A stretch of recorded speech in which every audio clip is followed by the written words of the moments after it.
시대의 양심, 마성의 중독성, 대체 불가. 정봉주의 정치쇼 정봉주입니다. 자, 지금 이 시간 여러분들께서 가장 많이 검색해본 실시간 검색어 최홍만 10년 만에 킥복싱 승리입니다. 일본 우치다의 판정승. 자, 그리고 전병헌 뇌물 의혹 관련해서 검찰이 GS 홈쇼핑을 압수수색했다. 아하. 세 번째, 그다음 박근혜 전 대통령 어제 이어 오늘도 재판 불출석, 허리 아파 못 나간다. 자, 이 중에 봉도사가 고른 오늘의 실시간 검색어는 박근혜 전 대통령입니다. 계속 못 나오시겠죠? 재판은 진행됩니다. 자, 첫 곡 Quiet Riot 비봉제 정치쇼 일부 순서 들어가겠습니다. 자, 즐거운 화요일이죠. 자, 뉴스 브리핑 으로 시작합니다. 한겨레 21 기자님 자리하셨습니다. 네, 안녕하세요. 한겨레 21 하어영입니다. 예. 안녕한 얘기를 하시죠. 네. 이례적인 일이다. 검찰 의견문 발표 뭔 얘기예요? 사법기관이 의견을 내는 것은 매우 이례적이죠. 그렇죠. 보통 재판으로 그리고 수사로 보여주는 말한다. 거죠. 예. 검찰이 어제입니다. 서울중앙지검 국정원 수사팀에서 직접 의견을 냈는데요. 제목 또한 아주 의미심장합니다. 최근 중앙지검 수사팀의 수사 방향과 구속 문제에 관해. 말하자면 그 국가정보원과 국군사이버사령부의 선거 정치 개입 의혹 수사와 관련된 의견문인데요. 의견문 내용을 조금 보시면은요. 국정원과 군의 선거 개입 정치 관여 수사는 국민의 기본권을 침해하고 헌법 원칙을 훼손한 중대한 범죄를 수사하는 것이다. 라고 밝히고 있습니다. 그리고 정보 공작 정치, 이건 국정원을 얘기하는 거죠. 군의 정치 개입 근절을 정치적 입장을 불문하고 국민 모두가 공감하는 과제이며 우리의 역사적 경험에 비춰 특히 군의 정치 개입은 훨씬 중대하고 가벌성이 높은 범행이다라고 밝히고 있습니다. 그러니까 김관진 이미 군사정권은 경험했다라고 하는 얘기가 깔려 있잖아요. 그렇죠. 예. 그러니까 김관진 국방부 장관하고 임관빈 전 국방부 정치실장이 최근에 풀려난 것을 두고 분명한 의견을 낸 겁니다. 이거 풀려난 거 옳지 않아요. 그렇죠.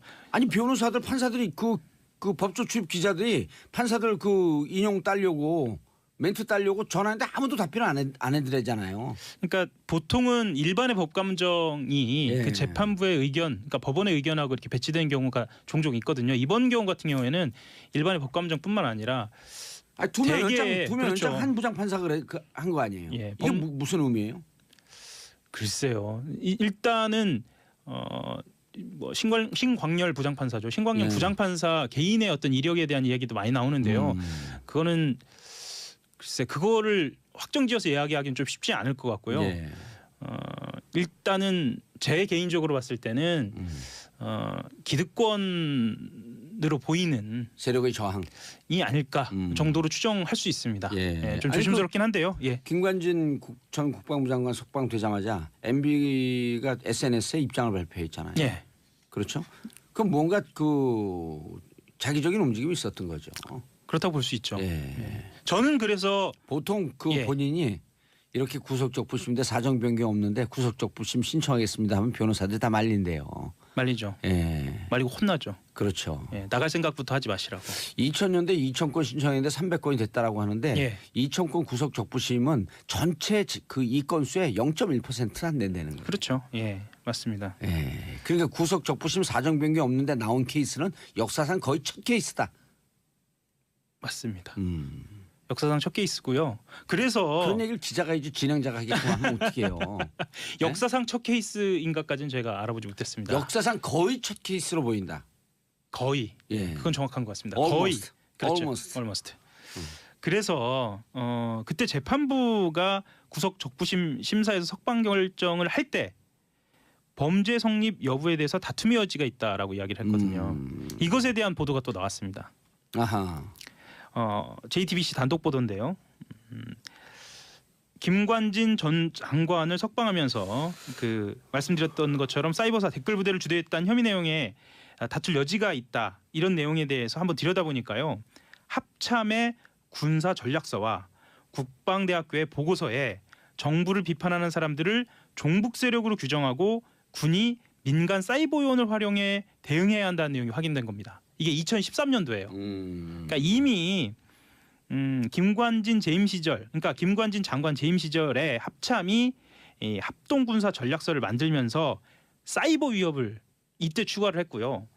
이것은 국방부 직활기관, 그러니까 국방부 장관 직활기관인 국방대의 보고서에 근거한 겁니다. 조금만 더 들어가면은요. 예. 이 국방대학교는 임관빈 정책실장이 2011년도까지 총장으로 있었던 학교예요. 그러니까 다시 설명드리면 임관빈 정책실장이 국방대학교 총장으로 있으면서 이론적인 근거를 마련해서 정책실장으로 넘어가면서 이 사이버전을 가장한 정치 개입을 주도한 것이 아니냐라는 심증이 분명하게 드러납니다. 임관빈 실장이 거기 그 총장으로 있으면서. 예. 제가 지난번 방송 때도 말씀을 드렸는데 여기서 콘텐츠가 나오고요. 예. 실무는 사이버 사령부에서 하지 않았습니까? 예. 사이버 사령부도 시기가 거의 일치해요. 왜냐하면 2011년도까지 연재욱 사령관이 있다가 예. 임관빈 정책실장 아래로 정책기획관으로 들어갑니다. 그러니까 말하자면 국방대학교에 있는 콘텐츠와 사이버 사령부에 있는 그 실무가 정책 단위에서 하나로 만나게 됩니다. 묶여 있는 거죠. 예, 묶이게 아니, 근데 됩니다. 정책실장의 계급은 뭐예요? 정책실장의 계급은요. 보통은 중장급을 예편한 다음에 가거든요. 준장. 예, 중장. 별 3개. 예. 3스타. 예. 오. 그래서 고위공무원입니다. 그럼 임관빈 정책실장 군인은 아니에요? 그렇죠. 중장으로 예편을 한 다음에 정책실장으로 갔습니다. 대개는 그렇게 합니다. 그리고 매우 높은 직입니다. 오. 그리고 대체로 차관보다 장관과 더 가깝다. 국방부에서는 그렇게 알려져 있습니다. 정책실장이. 예. 그 당시엔 특히 그랬고요. 높은 자리네요. 그렇습니다. 예. 고위공무원이네. 고위공무원입니다. 장관급이네. 그렇죠. 예. 어마어마한 자리였었네요. 그렇습니다. 그냥 근데 우리가 거의 예. 김관진 장관하고 거의 레벨이 비슷비슷한 수준이었었네요. 비슷한 수준이라기보다 아주 조금 가깝죠. 아니네. 그렇죠. 그래서 둘이 거의 한 몸처럼 움직였던. 그리고 실제로 청와대와 실무는 정책실에서 다 합니다. 김관진은 누구이게 왜 그에게 주목해야 하는가? 예. 따라서 예. 김관진 장관의 말하자면 이게 정치 개입인지 아니면 진짜 사이버전을 위한 것인지 이걸 따져보는 일은 이미 2013년도에 끝났다. 밝혀져 있는 겁니다. 그러니까 말하자면 그때 얘기를 잠깐 드리면은요.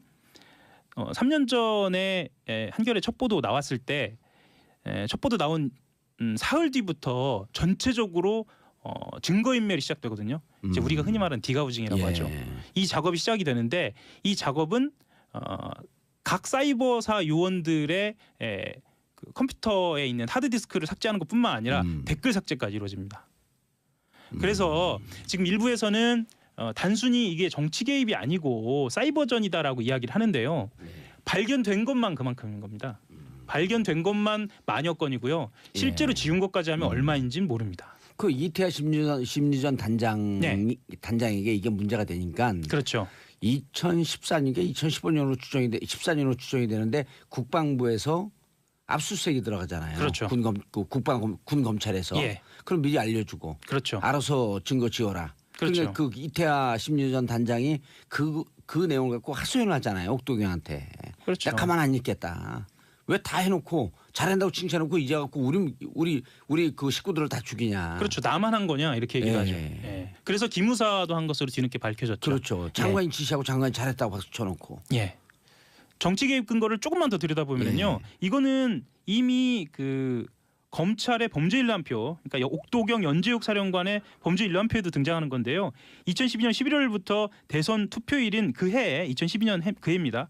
12월 19일까지 선거 개입 글이 수백에 수천 건씩 작성됐거든요. 네. 예를 들면 확실하게 준비된 대한민국 1등 대통령 후보 박근혜 후보. 그래서 결국 1등했죠. 그리고 문재인이 속으면 대문은 북쪽으로 열린다. 뭐 이런 내용이 담겨 있었어요. 아주 노골적인 공격이죠. 그런데 대선 직후, 그러니까 2012년 12월 20일에는 한 건, 그 다음 날엔 아예 올리지도 않고. 대선 직후에는요. 예. 명백하게 정치적으로 이용된 주식이라는 거죠. 그러면 그리고 이게 그 대북 심리전이면 대선 이후에 네. 아직 안정화되지 않고 그러니까 계속 해야 될 거 아니에요. 그렇죠. 예? 정권 교체 이양기이기 때문에 예. 불안하다 그러니까 계속 해야 된다. 이렇게 예. 돼야 되는 거 아니에요, 논리가. 맞습니다. 하하. 자, 김관진은 누구인가 왜 그에게 주목해야 하는가 여기로 아직 안 넘어갔잖아요. 넘어갔어요? 넘어갔죠. 네. 그래서 실제로 김관진 장관 같은 경우에는 예. 지금 그 벌어지고 있는 그 정치 개입 사건의 종착점으로 가는 아주 중요한 단서다. 예. 그래서 다시 돌아봐야 한다. 이런 말씀을 드리고 싶었습니다. 예. 다음 뉴스요. 예, 이건희 회장 차명 계좌가 추가로 발견됐어요. SBS 단독 보도예요? 이한석 기자의 단독 보도입니다. 이한석? 어디서 많이 익숙하시죠? 듣던 이름인데? 예, 아, 여기도 한번 나왔었던 것 같은데. 그렇죠. 예. 말 많은 기자. 맞습니다. 아. 말을 아주 잘하죠. 예, 잘한지 모르겠는데 말이 좀 많죠. 저하고도 굉장히 친한. 아, 예, 그래요? 예, 둘이 누가 선배예요? 동기입니다. 아. 예. 제가 이 말씀을 더 드려야겠네요. 그 이한석 기자 별명이 뭔지 모르죠. 그것까지 얘기를. 구라 유발자. 그 친구를 보면 막 구라가 나와요. 차명 기자도 가끔가다 특종을 해요, 이한석 기자가. 가끔이 아닙니다. 수시로 하죠. 예, 자주 합니다. 훌륭한 기자입니다. 얼마 전에 또 그 민주당 예. 원내대표 잡는 기사를 한번 썼어요. 무서운 기자입니다. 간단하게 예. 좀 설명을 드릴게요. 예. 일단 그 국세청이요, 더불어민주당에 있는 이건희 차명계좌 TF의 삼성 특검에서 밝혀진 것 이외에 국세청이 파악한 이 회장 차명계좌가 더 있다라고 보고를 했는데요. 기존에 밝혀진 거를 좀 말씀을 드리면 2008년 4월입니다. 조준웅 특별검사가 그 차명재산의 규모가 4조 5천억 원, 차명 계좌가 모두 1,199개가 있다라고 10년 전, 그러니까 예. 거의 10년 전이죠. 2008년에 밝혔고요. 예. 이번에 밝혀진 것은 그거에 준하는 규모로만 드러나 있습니다. 그때 4조 5천억. 예, 조준홍 특검이 끝나고 난 다음에 아들이 삼성에 입사한 예. 그분이죠. 예, 그래서 문제가 좀 됐었죠. 그렇죠. 뭐 어쨌든 뭐 그 끝나고 난 다음에 입사하니까 원래 이게 법적으로 하게 되면 사후 뇌물죄인데. 그렇죠. 광노현 교육감에 따르면. 뭐 그럴 수도 있을 것 같습니다. 만약에 뇌물이라고 한다면. 뇌물이라고 한다면, 예, 사후 뇌물수뢰죄. 예, 그 새로운 이상한 분들이요. 예, 맞습니다. 예, 이한석 기자가 이걸 어떻게 알았을까요? 취재를 잘하니까요. 취재를 잘하니까 예. 국회에서 나온 정보 같죠, 느낌이. 국회에서 나온 정보입니다. 느낌은 보통은 그 제보자가 멘트로 등장을 하는데요. 예. 보니까 그 민주당 이건희 차명계좌 TF 위원장의 멘트가 들어있네요. 민병두. 예, 민병두 위원장이 있는데 뭐 민병두 의원이 직접 준 건지는 뭐 확인은 안 됩니다. 아니 예. 서로 이제 하면서 예. 국회에서도 정보를 받고 기자가 취재하고 예. 서로 콜라보를 하는 거니까. 그럼요. 예. 예. 그 새로운 차명 계좌는 예. 과세 대상입니다. 과세 대상이고 다만 국세청이 구체적인 규모나 계좌 수에 관해서는 개별 과세 정보는 공개할 수 없다. 이게 법에 정해져 있습니다. 그래서 아직 공개는 안 돼 있습니다. 4조 5천억에 버금가는 그렇죠. 차명 계좌 이런 거 이 돈 누구 그 어떻게 쓰고 가려 그러지? 기업을 위한 돈이겠죠. 예. 예. 한 가지만 더 해서 예. 말씀을 드리면요. 이게 불법으로 드러나느냐에 따라서 이건희 회장이 삼성에 영향력을 행사할 수 있느냐 없느냐가 결정이 됩니다. 예. 자, 하영 기자 인사하시고요. 예, 한결의 하호영이었습니다. 감사합니다. 예. 자, 저는 광고 듣고 2부 언니 뉴스로 돌아옵니다. 채널 고정하소서. 정치쇼 2부 들어가겠습니다. 언니 뉴스 여성 시각 엄마의 시선으로 뉴스를 고르고 분석해 보았습니다. 자, 우리의 대표 언니 양지열 변호사님. 네, 안녕하세요. 이마가 반질반질한 양지원입니다. 진짜 뭐라고 얘기했어? 듣지도 못해서 나 묻느라고. 맨들맨들 같아요. 보석. 이마가 반질반질이라고 했습니다. 아니 맨들맨들. 그래요? 맨들맨들. 예. 오늘은 이상하게 그 자괴감이 처음부터 들어서 왜 그런지 모르겠습니다. 왜요? 내가 이러려고 변호사였나? 아니 시작하기도 전부터 기가 죽어 있습니다. 그리고 최민희 의원님. 예, 잘하셨습니다. 안녕하세요. 예, 옥구슬 같아요. 옥구슬 아니 옥쟁만에 구르는 구슬 같아 목소리가. 어머나 고맙습니다. 예, you're welcome. 자, 고란사의 중앙일보. 네. 아싸. 안녕하세요. 고란입니다. 예, 고란사의 주지스님이 아닌 고란 기자입니다. 우리 막 다 기죽는 것 같죠. 그러게요. 이상하게요. 이상한데 오늘 날씨가 잠을 그래서 잘 그런지. 주무셨나, 봉도사님? 제가요 네. 방송만 하면 좋아요. 네. 저는 방송인이에요. 정치인이 아니에요. 착각하지 마세요. 최민희 의원하고 안 친해요. 네. 전 정치인 멀리할 거예요. 네. 예. 자, 박근혜 전 대통령 마지막 기회도 찾다? 어제 이제 재판이 열렸는데 이제 어제 소환장을 보내서 원래 나오라고 했었죠. 예. 네, 나오지 않았고 한 20분 만에 재판이 끝났어요. 어제 재판도 사실은 42일 만인가 지난달 그렇죠. 16일 날 예.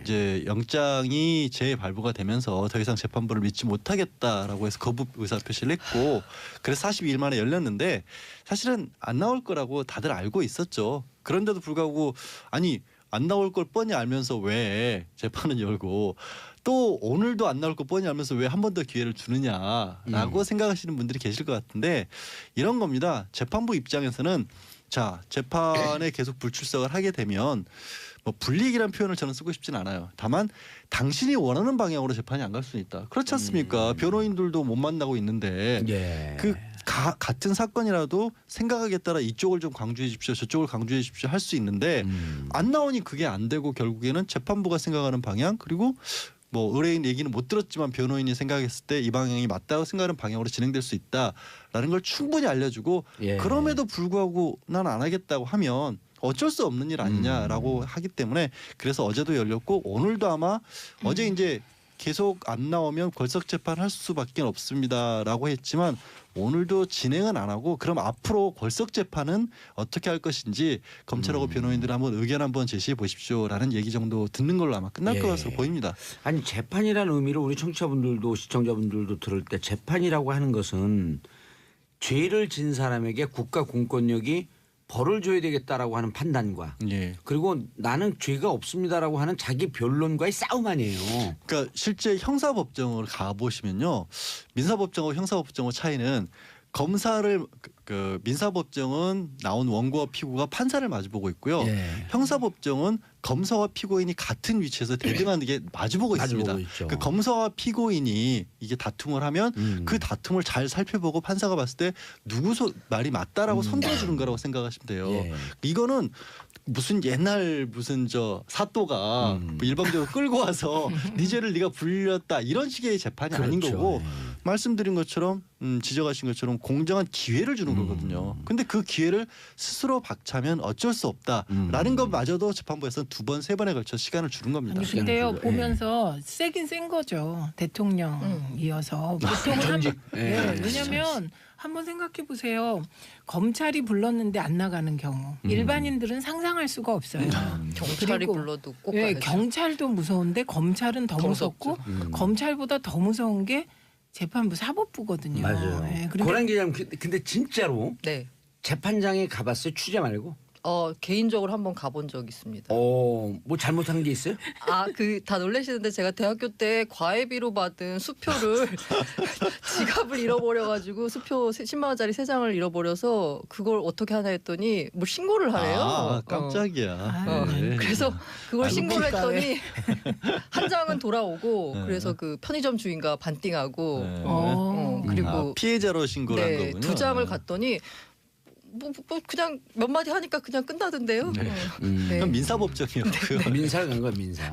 네. 네. 그래도 법정에 들어가니까 무섭죠. 네, 좀 떨리더라고요. 예. 절차도 복잡하고 어. 괜히 잘못도 그 없는데. 얘기하면서 지금 목소리도 떨려요. 네, 그때 맞아요. 추억 때문에. 네, 잘못도 그러니까 막 그 재판이 진행되는데 대학생 때는 출석을 안 하는 건 어쩔 수 상상할 수 네. 있겠냐고요. 우리는 그런 재판장에 들어가면 피겨 스케이팅 선수 같아. 막 이렇게 기분 좋아서 빙빙을 돌고. 프로 피고인?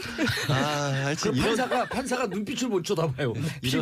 이런 피고인들이 있으면 변호사들이 정말 힘듭니다. 사실. 좀 쫄아야 돼요, 그죠? 그렇기도 하고, 예, 맞습니다. 위축이 돼야 그리고 깎여. 예, 그래야 이렇게 피고인들이 위축이 된 모습을 보여야 변호인들이 보십시오라면서 판사한테 정말 반성하고 있습니다 이런 얘기도 하는데 피고인이 피겨스테이지에서 춤추고 있으면 이거 어떻게 해야 되나 아니요, 근데 옆에서. 봉도사님은 이제 민주화 운동하다가 그렇죠. 예. 그다음에 그렇죠. BBK로 들어가다 예. 보니 뻗대야죠.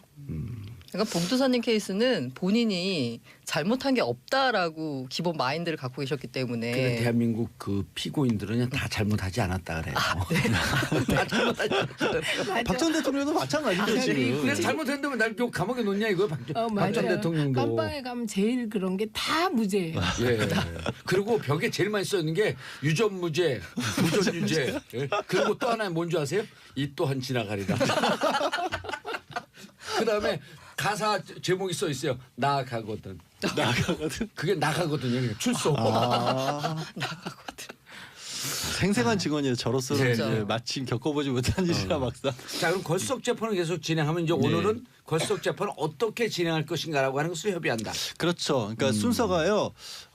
이게 피고인이 정당한 이유 없이 출석을 안 한다라고 생각이 되고 네. 또 더 이상 앞으로 강제로 끌어오기도 어렵다라고 생각을 하면 재판부에서 이제는 걸석 재판을 하겠습니다라고 선언을 합니다. 그러면 검사와 변호인에게 앞으로는 어떤 식으로 방향을 진행할 것이냐. 특히 이제 이번에는 국선 변호인 5명이 이례적으로 선출이 됐지 않습니까? 선임이 됐지 않습니까? 예.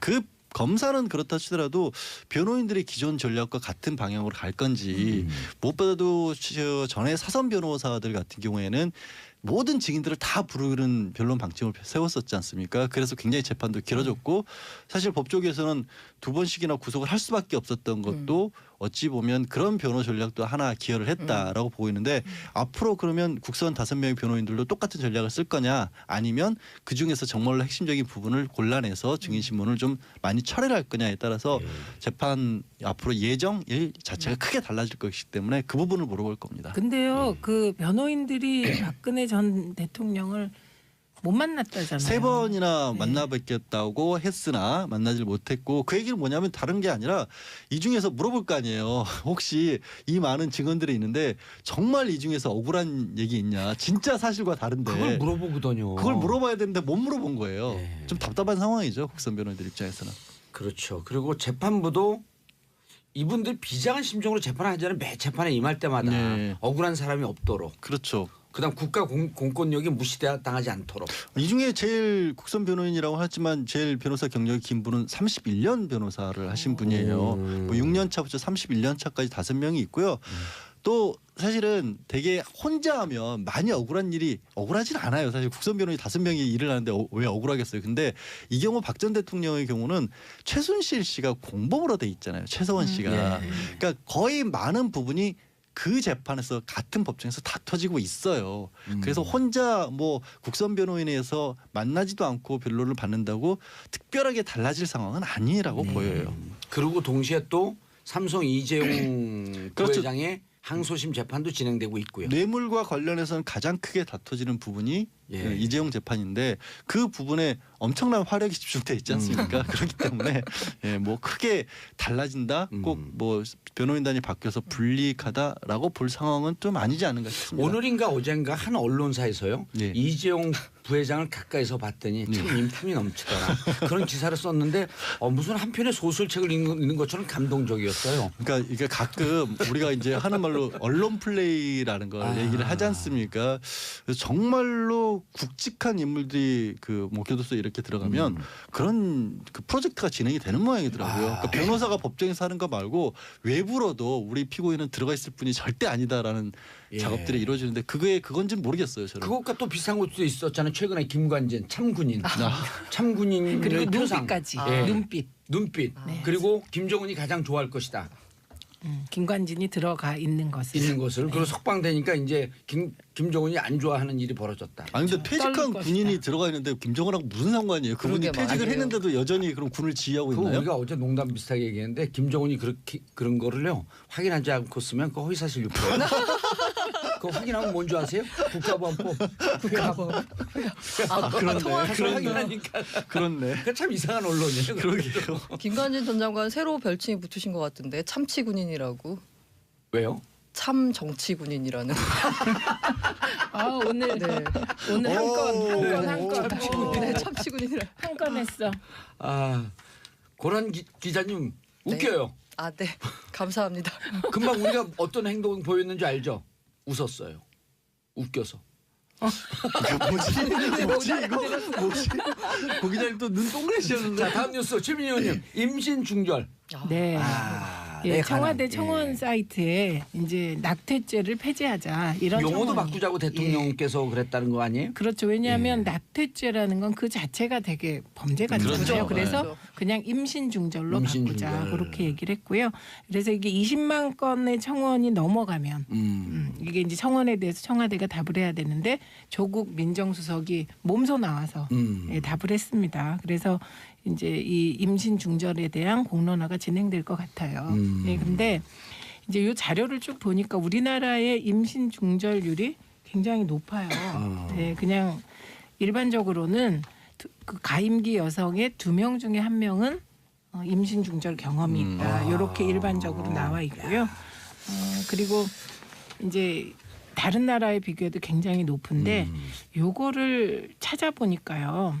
미국이 의외로 임신 중절률이 낮아요. 네, 미국도 낮고 노르웨이도 낮고 제일 낮은 나라가 네덜란드입니다. 근데 네덜란드는 이제 낙태율이 8.5%인데 굉장히 낮은 거예요. 그래서 앞으로 이제 이 공론화 과정에서 공론화가 진행되겠지만 우리 언니 뉴스는 이 제도를 어떻게 만들면 낙태율이 주냐, 임신 중절률이 주냐 이 차원에서 네덜란드 사례를 조금 살펴보겠습니다. 네, 네덜란드는 그 임신 24주 이전의 낙태가 전면 허용되어 있는 나라입니다. 보통 그 기간은 12주, 18주, 24주 이렇게 잡더라고요. 그렇죠. 근데 임신 24주면 굉장히 그것도 허용적인 거예요. 예, 다 전면 허용되어 있고 그런데 10대 임신율과 낙태율이 세계 최저입니다. 10대의 경우도. 그래서 이게 왜 그런지 찾아봤더니 이 나라는 이미 1984년에 임신 중절을 합법화했고요. 그다음에 두 번째는 중학생 정도 돼서 딸이 남자친구가 생기면 엄마가 같이 의사에게 가서 철저하게 성교육을 한다고 합니다. 엄마가 옆에서. 성교육 중요해요. 네. 그다음에 세 번째는 미혼모에 대한 사회적 인식이 다르고 경제적 지원이 다르니까 이게 이제 우리나라처럼 이렇게 미혼모 그런 굉장히 터부시하잖아요. 그런 분위기가 없는 것이 가장 큰 이유라고 하는데요. 심지어 레베카 콤버르츠라는 네덜란드의 여의사는 낙태 선박을 운영합니다. 낙태 선박? 네. 이게 뭐예요? 이게 폴란드 등 유럽 몇 개 국가들이 낙태를 이제 불법화하니까 그런 나라들의 여성을 위해서 공해상에서 임신 중절을 해줍니다. 네, 근데 이분은 한때 이제 그린피스 선박의 주치의도 했다는데 이게 여성의 성적 자기 결정권과 행복 추구권을 위하여 공해상에서 낙태 선박을 운영하기도 한다고 합니다. 그런데 우리나라도 보니까요. 임신 중절이 형법으로는 금지되어 있는데 모자보건법으로 예외 조항이 있더라고요. 그렇죠. 예, 그 예외 조항 첫 번째가 이제 장애가 있는 경우입니다. 이런저런 신체적, 정신적, 유전적 장애가 있는 경우. 두 번째는 전염성 질환이 있는 경우.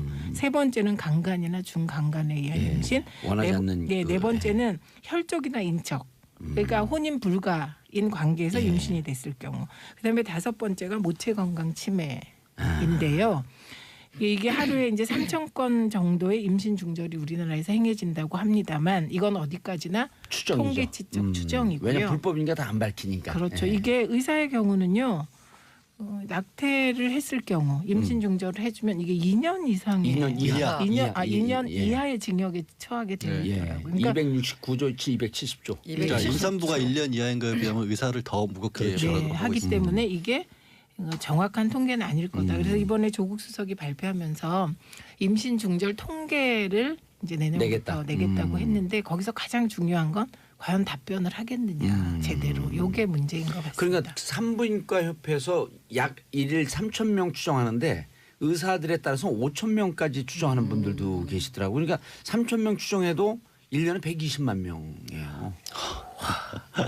어제 태어나는 숫자가 40만 조국 수석은 명이 16만 명 얘기했는데 조국 수석은 16만 명 정도로 계산을 했더라고요. 3,000명이면 3만 명. 한 달이면 10만 명 아니에요. 그게 120만 명이죠. 마지막으로 실태 조사가 이루어진 게 2010년인데요. 그때 기준으로 이제 16만 명 정도인 건데 실태 조사가 2010년을 마지막으로 원래 5년 단위로 했었는데 중단됐어요. 그래 최근에 산부인과 협회에서 2016년에 일일 평균 3,000으로 추산한다 이렇게 공식 발표를 했거든요. 그러면은 그게 120만인데. 근데 오늘 또 이제 가톨릭에서요. 약간 이제 가톨릭 쪽에서 이제 그 조국 수석의 발표에 대해서 문제 제기를 했잖아요. 근데 교황께서 실제로 1년 정도 용서의 해를 두겠다. 이 임신 중절에 대해서. 그래서 앞으로 1년 동안 사제들에게 이제 임신 중절한 여성들에게 이제 사면 해줘라 이런 네 죄를 사한다. 그러니까 이게 이제 가톨릭은 그런 절차가 있거든요. 근데 최 의원님 고해성사. 말씀하신 것처럼 이게 그런 것 같아요.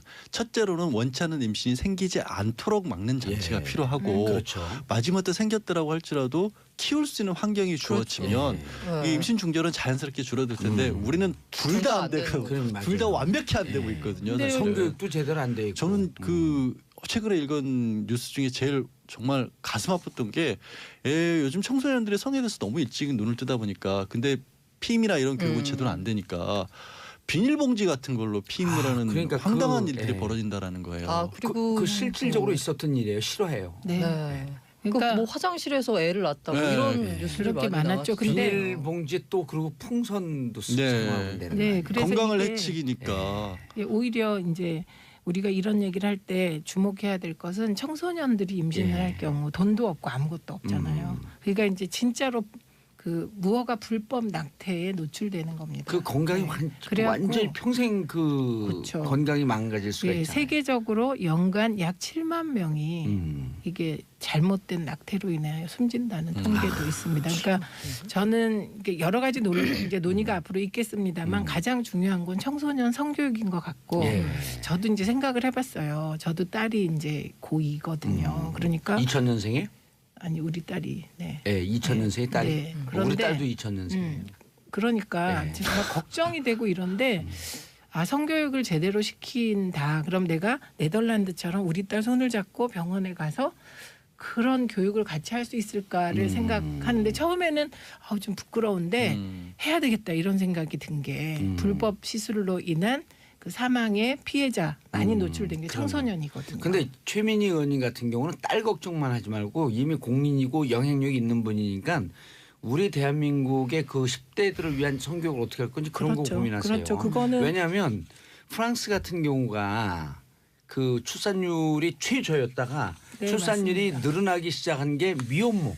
네. 미혼모에 대한 사회적 인식을 바꾸고 제도를 만들면서 내가 애를 낳아도 그렇죠. 미혼모에서도 똑같이 지원을 그러면서 하죠. 출산율이 늘어나기 시작했다는 네. 거예요. 맞습니다. 그러니까 그게 핵심이 아동수당입니다. 그러니까 프랑스는 아이를 키우면 정말 걱정 없이 나올 수 있게 여러 가지 지원으로 계산해 보니까 한 200만 원 정도가 1인당 지원이 되더라고요. 예. 우리나라 돈으로 월? 환산하면 월. 월. 예, 그러니까 그 정도면 그 정도면 낫죠. 예, 걱정 없이 애 키울 수 있잖아요. 임신 중절에 대해서 찬성을 한다라고 이렇게 또 선뜻 말하기 또 어려운 게 뭐냐면 이게 생명 존중에 대한 기본 윤리시 없다 이렇게 또 비난을 하거든요. 근데 아니죠. 말씀하신 대로 그 예방, 그러니까 예. 피임 교육도 중요하고 키울 수 있는 환경도 중요한데 지금 현재 벌어지고 있는 상황이 이렇다면 지금 법을 바꿔야 되는 거 아닌가라는 그 지금 아까 생각은 카톨릭 들어요. 얘기가 예. 나오시는데 뭐냐면 아주 우리는 과학이 발전하지 않았던 시대에 사람들은 감성을 가졌잖아요. 그렇죠. 임신하는 순간부터 의식이는 생명체로 보니까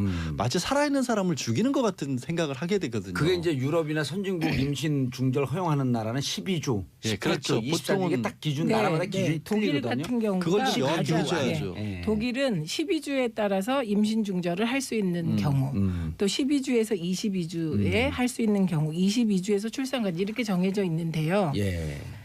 알겠습니다. 김영수님 중절 전에 피임 교육 필요합니다. 윤영희님 이제는 성교육의 패러다임을 바꿔야 할 때입니다. 아까 중요한 미국 얘기 있었는데 그건 우리 작가님들 또 없애버렸네. 자, 미국도 저는요. 10대 출산이 너무 많아서 TV 프로그램에서 임신과 출산이 얼마나 힘든지 리얼리티 방송했는데 방송하고 나서 많이 감소했다고 하네요. 이런 사회적 그 프로그램 이제 MBC가 좋아하는 저는요 게 한 있죠. 가지만 예. 뭐냐면 동영상들을 보면 야동은 넘치는데 성교육 야동 동영상은 하나도 없다는 요 얘기를 하고 싶어요. 그건 2부에서 3부에서 해도 되는 아 그래요? 네. 자, 광고 듣고 3부에 돌아오겠습니다. 채널 고정하소서. 지쇼 3부 순서 들어가겠습니다. 오늘 주제 알차요. 네. 이런 얘기 해줘야 돼. 그렇죠. 예, 그리고 아무리 우리가 양성평등화 한다 그러지만 그래도 사회는 여전히 남성 중심의 사회가 되어 있는데 그거를 끊임없이 깨려고 노력을 해야 근데 돼요. 대표적인 게 지금 직전까지 임신 중절 얘기를 하고 있었는데 예. 형법상 얘는 낙태죄라고 돼 있는데 그 죄를 범할 수 있는 사람이 여성이 돼 있거든요. 그러니까 그게 좀 불합리한 부분을 조국 수석도 짚었죠. 예. 왜 임신을 한다는 것 자체는 남자랑 여자랑 같이 임신을 한 건데 법이 어떻게 되어 있는데요? 법에는 이제 그 낙태를 한 여성을 처벌한다라고 돼 있고 그 여성을 도와준 의사를 처벌한다 이런 식으로 돼 의사, 간호사, 조무사 이런 사람들 처벌하는 식으로 돼 있거든요. 근데 남성도 처벌을 하긴 해요. 옆에서 부추기면 낙태 교사죄로 그걸 어떻게 검증을 해요? 거의 안 되죠. 그러니까 사실은 그런 거죠. 여성의 경우 임신 중절을 하는 많은 경우가 남자가 나 몰라라 해버리니까 이게 책임질 수 없는 상황이 되니까 이렇게 피치마타 그렇죠. 선택을 하는데 그때는 남성은 처벌을 안 받고 오히려 옆에서 적극적으로 예를 들어서 무슨 앞으로 우리가 좀 미루자 내지는 뭐 건강상 안 될 것 같다 이렇게 하면 남자는 처벌하니까 남자는 나 몰라라 한 게 더 나쁜 놈인데 사실은. 아니, 남자는 나중에 그 조삼 내가 뭘 이래 버리면 처벌 증거가 근거가 안 되는 거예요. 처벌 근거도 네. 없어 버리는 거예요. 그래서 조국 수석도 사실은 이게 남자나 국가의 책임이 빠져 있다라는 부분을 짚었죠. 그러니까 대한민국 모든 여성은 성모 마리아로 만들어 버린 거예요. 네. 혼자서 임신하고. 그 남자 책임 혼자서 빠져 책임지고. 있다는 더 되게 기가 막힌 케이스를 아침에 신문에서 봤는데요. 20대 CC가 이제 서로 사귀다가 올 초에 임신한 사실 발견하고 서로 동의하에 수술비를 반반씩 부담하고 낙태를 했대요. 그러다가 이제 헤어졌는데 헤어지니까 이 남자애가 자기 그 과에다가 쟤 낙태했다 나랑 사귀다가라고 소문을 내고 다니는 거예요. 그런 정말 그러니까 정말 여자애가 싸가지가 바가지입니다. 남자애한테 너 자꾸 그렇게 얘기하고 다니면 명예훼손죄로 고소할 거야라고 했더니 남자애가 적반하장격으로 너 그럼 고소해봐. 나도 너 낙태죄로 고소할 거야라고 해서 여자애가 이러지도 저러지도 못하고 있는 이런. 그건 정말 아니 이거는 그게 법이 잘못돼서 법이 인식이 잘못된 되는 그러니까 법이 거예요. 잘못되니까 이런 구조를 만든 엄격한 거죠. 책임을 남성한테 물으면 그런 일이 아니죠. 사실은 지금 설명드린 것처럼 두 사람이 동의하에 했다면 잘 됐다는 게 아니라 현행법 체제 내에서도 남성도 방조죄는 되거든요. 근데 조문에 여자만 처벌하는 걸로 돼 있으니까 아예 그 생각을 못 하게 되는 거죠. 그리고 말했듯이 우리 유기치사라는 거 들어봤지 않습니까? 그러니까 뭐 의무가 있는 사람이 버려둬서 결국 죽음에 이르거나 다치게 만들면 그 의무가 있는 사람도 처벌한다는 건데 엄밀히 따지면 임신 중절을 하게끔 방치한 남성도 우리 법 구조사에서도 책임은 있다라고 봐야 되는데 법조문이 여자만 처벌하는 걸로 돼 있으니까 그런 말도 안 되는 짓거리를 하는 거죠. 2012년에 헌재에서 위헌 소송이 들어와갖고 낙태죄에 대해서 심리를 했잖아요. 그때는 4대4 합헌4 위헌4 해갖고 6명 6명이 넘어야지 이제 이게 위헌 판정이 나는데 그때는 합헌.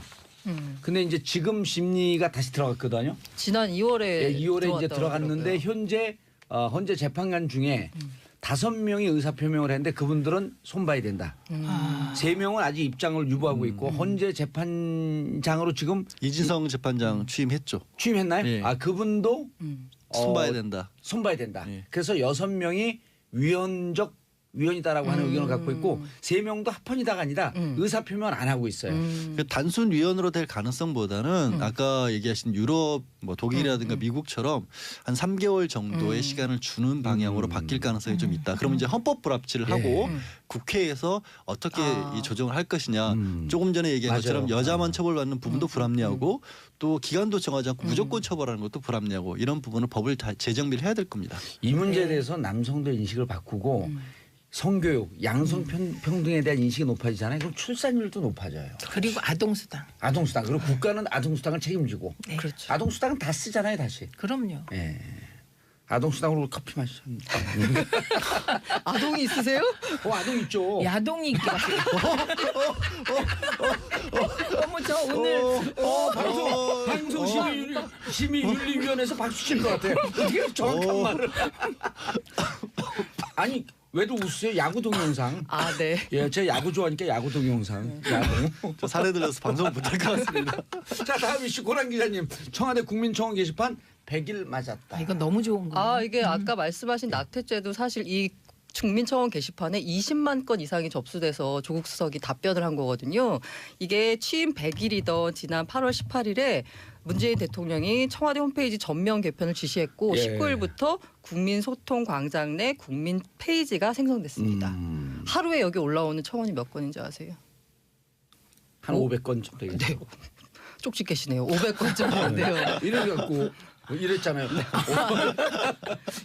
굳이 따지자면 아 이게 미국 백악관 홈페이지를 벤치마킹한 네, 거예요. 맞아요. 그대로. 근데 네. 그거보다도 오히려 더 네. 자세하게 답변해주고 책임 있는 답변을 내주고 있는데요. 대통령 또 이 말씀까지 하셨잖아요. 20만 건이 안 되더라도 네, 예. 중요한 이슈에 대해서는 답변하도록 노력을 하거라. 세종대왕마마. 그래서 일각에선 이게 청와대 직원들의 복지와 안녕을 해치는 뭐 거다라는 어머, 이런 청와대 직원들이 복지가 어디 있어요? 그냥 열심히 국민들을 위해 멸사봉고.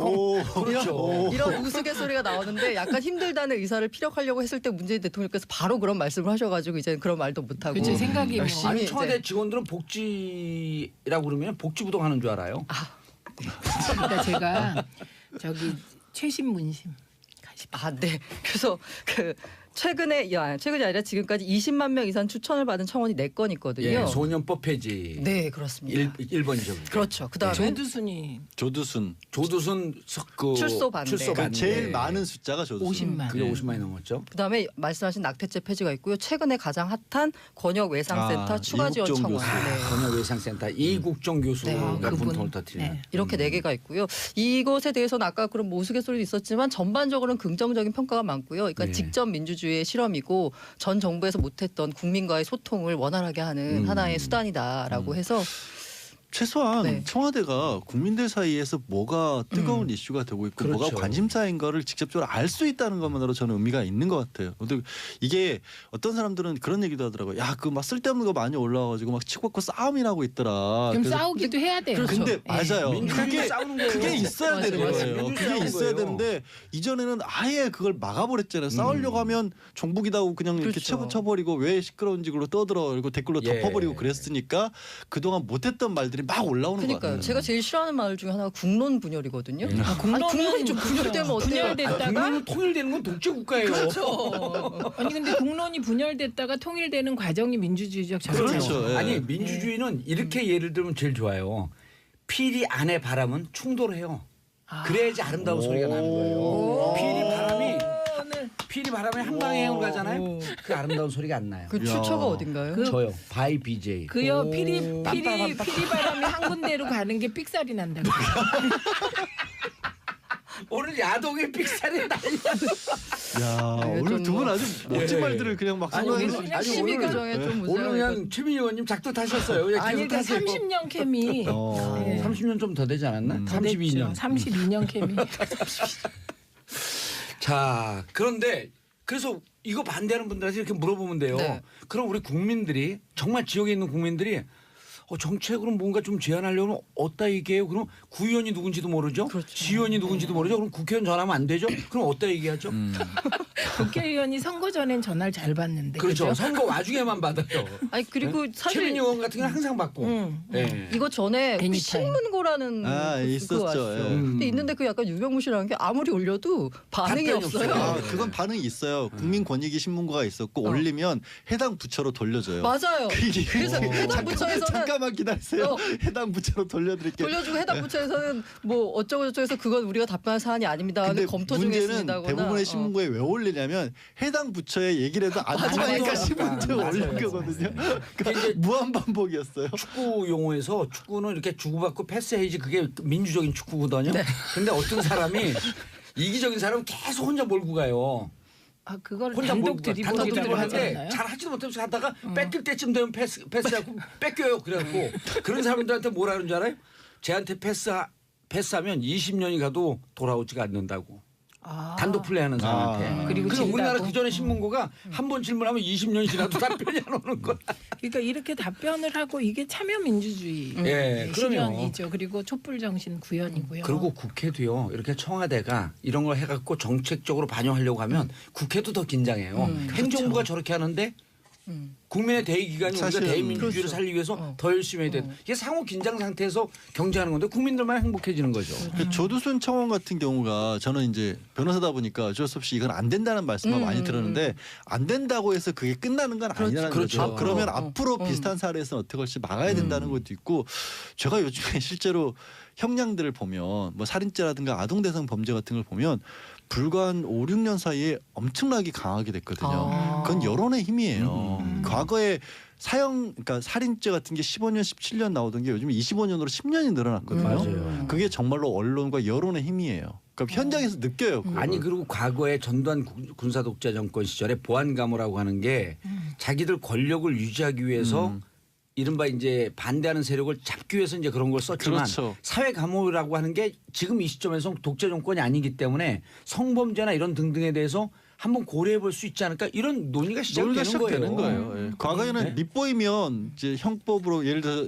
징역 10년 해놓고 보기 싫어 그러면 앞으로 보안 치료가 더 필요해서 10년 더 가도 이렇게 보안감호하면 됐을 10년 거예요. 더 가둬놓는 거거든. 그게 총선교도소. 네. 그래서 없앴는데 네. 이제는 아니다. 이젠 그런 시대는 지났으니까 말씀하신 것처럼 치료 용도를 위해서라도 이 사람을 더 그렇죠. 살펴볼 필요가 있다. 물론 강제 수용이 아닌 뭐 치료가 더 병행이 아니 그래 돼야겠죠. 조두순 문제도 2020년 출소하잖아요. 네. 출소하는데 지금 사회 감호 제도나 이런 게 도입이 논의가 되었고 만약 통과가 되면 그런 법에 대해서는 소급 적용에 대해서 또 사회적으로 논의를 해볼 필요가 있는 거예요. 조두순 나오는 게 너무나 불안한 사람이 있잖아요. 그렇죠. 지금 신원 공개도 안 돼 있고 전자발찌만으로는 불안하다고 하고 하니까. 예.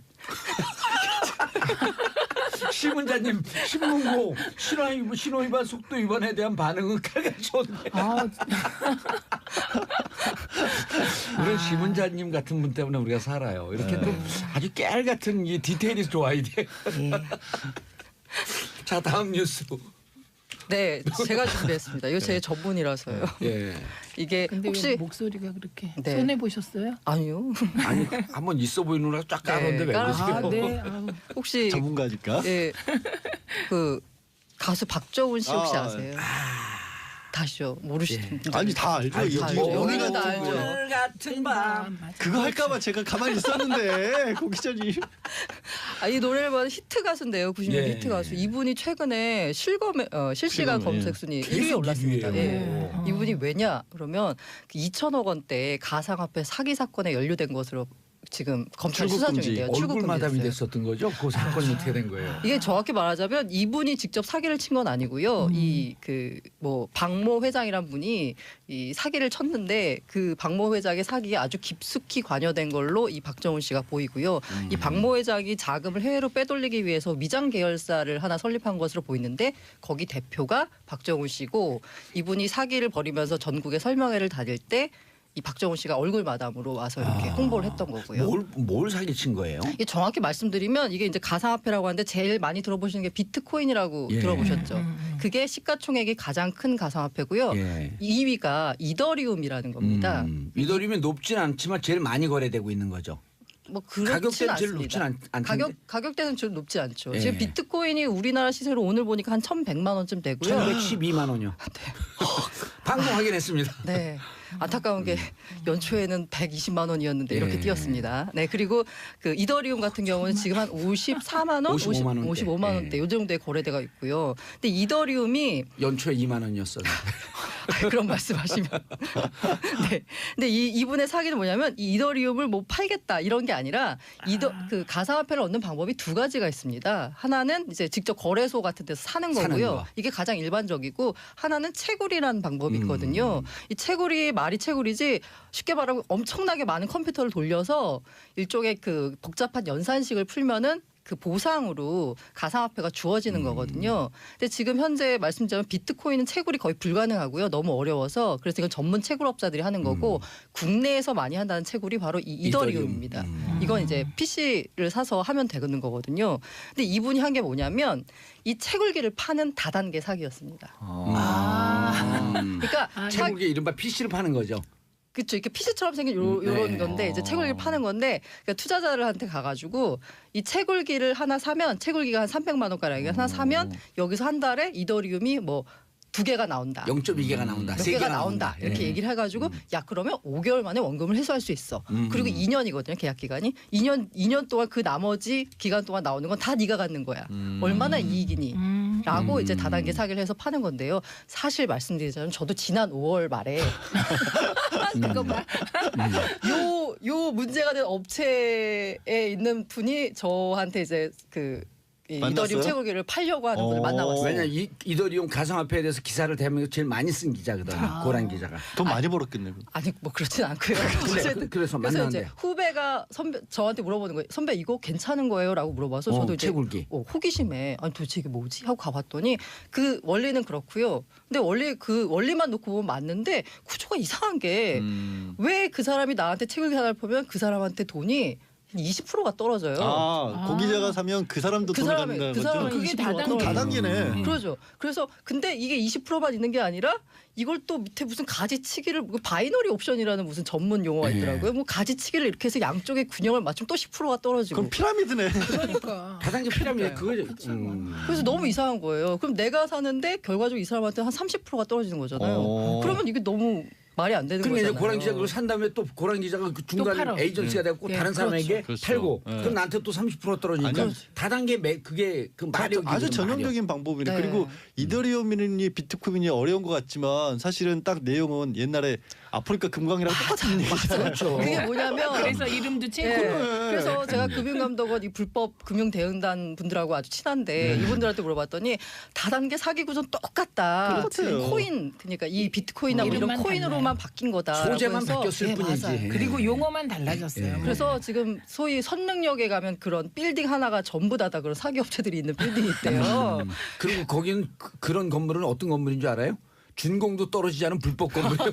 그래갖고 다달이 일수도 임대료 내는데 보증금도 없이 그래서 한 지난번에 한 5천억 정도 규모의 이제 그 돈을 끌었대요. 사단계 업자를 하나 잡았는데요. 금감원분이 잡고 봐서 주범을 무슨 개발자라 그래서 잡고 봤더니 사기 17범이었더라. 다단계 사기 전과. 5천억. BBK는 몇 억이었죠? 주가 조작? 아 갑자기. 그건, 치고 그건 들어갔어요. 얼마 안 돼요. 그죠? 예. 천억? 천억 대죠. 그건. 네, 그래서 이런 이제 일들이 있었는데 제가 드리고 싶은 말씀은 일단 이 뭐 어쨌든 가상화폐 비트코인이나 뭐 이더리움 이거의 미래를 좋게 보더라도 다단계는 무조건 안 된다는 말씀을 드리고 싶어요. 예. 그럼 그러니까 결국 박정훈 씨 사기는 같은- 안 당한 걸로. 네, 저는 뭐 네. 박정훈 씨 같은 경우는 수사를 해봐야 되는 게 왜냐하면 다단계 사기 조직에는 연예인이나 하여튼 유명인들을 있어요. 네. 넣어요. 예. 근데 그분들이 알고 들어가는 경우도 있지만 그냥 그 사람도 속아서 얼굴 마담으로 가입하는 경우도 있기 때문에 CF 광고료를 주고 그렇죠. 설명회 할 때마다 나서서 그거 몇 개 용어를 네. 알려준 다음에 설명을 하게 해요. 한 5분이고 10분이고 그거로 역할이 끝. 본인도 모를 때도 있어요. 그러니까 박정훈 씨 거는 수사가 끝날 때까지 근데 좀 모르고 신중할 필요가 하면 있어요. 모르고 하면 죄가 아닌가요? 아니요, 그래요, 죄죠, 죄죠. 그것도. 죄죠. 예. 아니, 근데- 무지는 면책 사유가 아니다. 예. 그리고 또 조금 다를 드리고 수 있어요. 아, 그래요? 지금 네. 이 사건에서 또 보면은 피해자분들이 있잖아요. 근데 이 다단계 사기의 특징이 뭐냐면 피해자와 가해자의 구분이 모호한 경우가 그럼요. 있어요. 왜냐하면 나도 샀지만 나도 팔았어. 나도 사갖고 피해가 됐고 그다음에 팔면 가해자가 되는 거예요. 그래서- 그게 모래 개미지옥이에요. 그래서 그래서 다단계가. 대충 1단계 뭐 거기 원스타, 투스타, 파이브스타까지 있는데 그 대충 이게 사람들이 이미 파이브스타 한국 내 사업자들 3명은 이미 구속이 됐고요. 예. 그다음에 이 회장이라는 이 양반은 미국 시민권자예요. 그래서 미국으로 지금 날른 상태고요. 미국 그리고 그러니까. 이게 더 수사가 어려운 게 뭐냐면 이 회사 본사가 미국 네바다주에 법이 돼 있다는데 또 캘리포니아 등록돼 있다고 하여간 네. 그 미국에 등록된 회사예요. 근데 한국에서 수사하기 어려우니까 일단 잡기 쉬운 한국 사업자들부터 잡아들였는데 이 회장을 잡기는 이게 쉽지가 않은 상황이고 오늘 댓글들 왜 이러세요? 진짜. 댓글 정말 자, 샵 1035 짧은 문자 50원 긴 문자 100원인데 고은주님 선릉점 다단계 업체 진짜 많아요. 저도 거기서 3일간 강경당하며 근데 오늘 이거 체험한 분들이 많아 주로. 이분은 빠져나왔다는 얘기잖아요. 네. 근데 못 문제는 빠져나와요. 3일 정도 감금당하면 그 사이에 세뇌를 당해서 맞아요. 아, 거기 네, 네. 빠져드는 분이 되게 많아요. 그리고 3일 세뇌 당하고 난 다음에 제일 먼저 누구를 대상으로 하냐면 가족을 대상으로 네. 해요. 가족이 제일 쉽거든요. 그럼 가족 부모님한테 얘기하면 너 그 미쳤다고 빨리 빠져나왔냐면 나와야 된다 그러면 부모님이 이해 못한다고 싸워요. 그렇죠, 맞아요. 맞아요. 저는요 진짜 다단계 무서워요. 친척 해갖고 뭐 이상한 침대 뭐 엄청 샀어요. 특히 할머니들 예, 네. 할머니들 근데 눈대 지금 있잖아요. 이 코인 다단계가 특히 문제되는 게 뭐냐면 금감원 관계자도 얘기한 게 이게 지금 현재 다단계로 잡기가 애매한데 아무튼 유사수신으로 잡아야 되거든요. 예. 그런데 유사수신을 잡으려고 하면 이 코인 업체들이 이 코인을 통해서 무슨 말도 안 되는 대도 않는 물건을 사게 하는 식으로 하면 이게 유사수신이 안 되는 거예요. 왜냐하면 실물이 있기 때문에. 그래서 이거를 사실 이 업체도 제보가 7월 뭐 6월부터 계속 접수가 되는데 안 되는 게 이게 채굴기 실물을 파는 거잖아요. 그러니까 실물을 내가 뭐 2만 원짜리 200만 원에 샀다라고 하더라도 실물을 팔았기 때문에 이걸 사기를 하기가 모호한 상황이라서 그러니까 지금 그게 뭐냐면 터질 때까지 가상화폐가 기다리는 우리나라에서는 정식 금융거래 대상이 아예 아니다 보니까 법에서 빠져 있는 거예요. 흠결이 생긴 거예요. 아니 그러니까 이 법에 대해서 규제를 하든 네. 인정을 하든 일본은 가상화폐를 자산가치로 인정하겠다고 선언했거든요. 네, 예. 선물 거래도 하겠다고. 네, 예. 미국도 이제 시카고 선물 거래장에 올라왔나요? 12월 둘째 주에 올라간다고 합니다. 올라간다고. 네. 그러니까 이미 자산가치로 인정을 했는데 우리가 이게 뒷북치고 있는데 우리나라 그 가상화폐 거래소가 세계 1위예요. 네. 거기 근데 하루 법적으로는 거래대금이 아예 없는 존재예요. 법적으로는 아니에요. 통신 거래량이- 판매 아, 통신 업자입니다. 판매 업체. 하루 거래량이 그러니까 금융거래로 6조 5천억까지 육 조. 6조. 아니 코스닥 뛰어넘었어요 이미. 그러면 이거 국회의원들 뭐 최민희 의원님 왜 제가 국회- 현역이 아니라 이런 일이 벌어지는 거예요. 자 그래서 최민희 의원님 현역처럼 네. 자유한국당 연일 김병숙 여사에게 견제고 날리는 이유가 정말 이상하죠. 어허. 그러게요. 이게요 요새 혹시 들어보셨어요? 인이보다 쑥이 아. 여사돌 여사도 이것 때문입니다.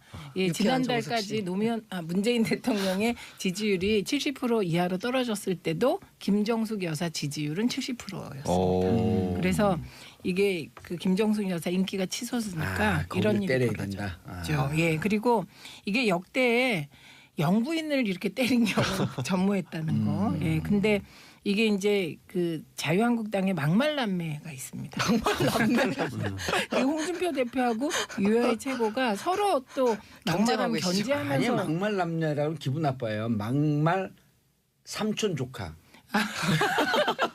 네, 그래갖고 스피디하게.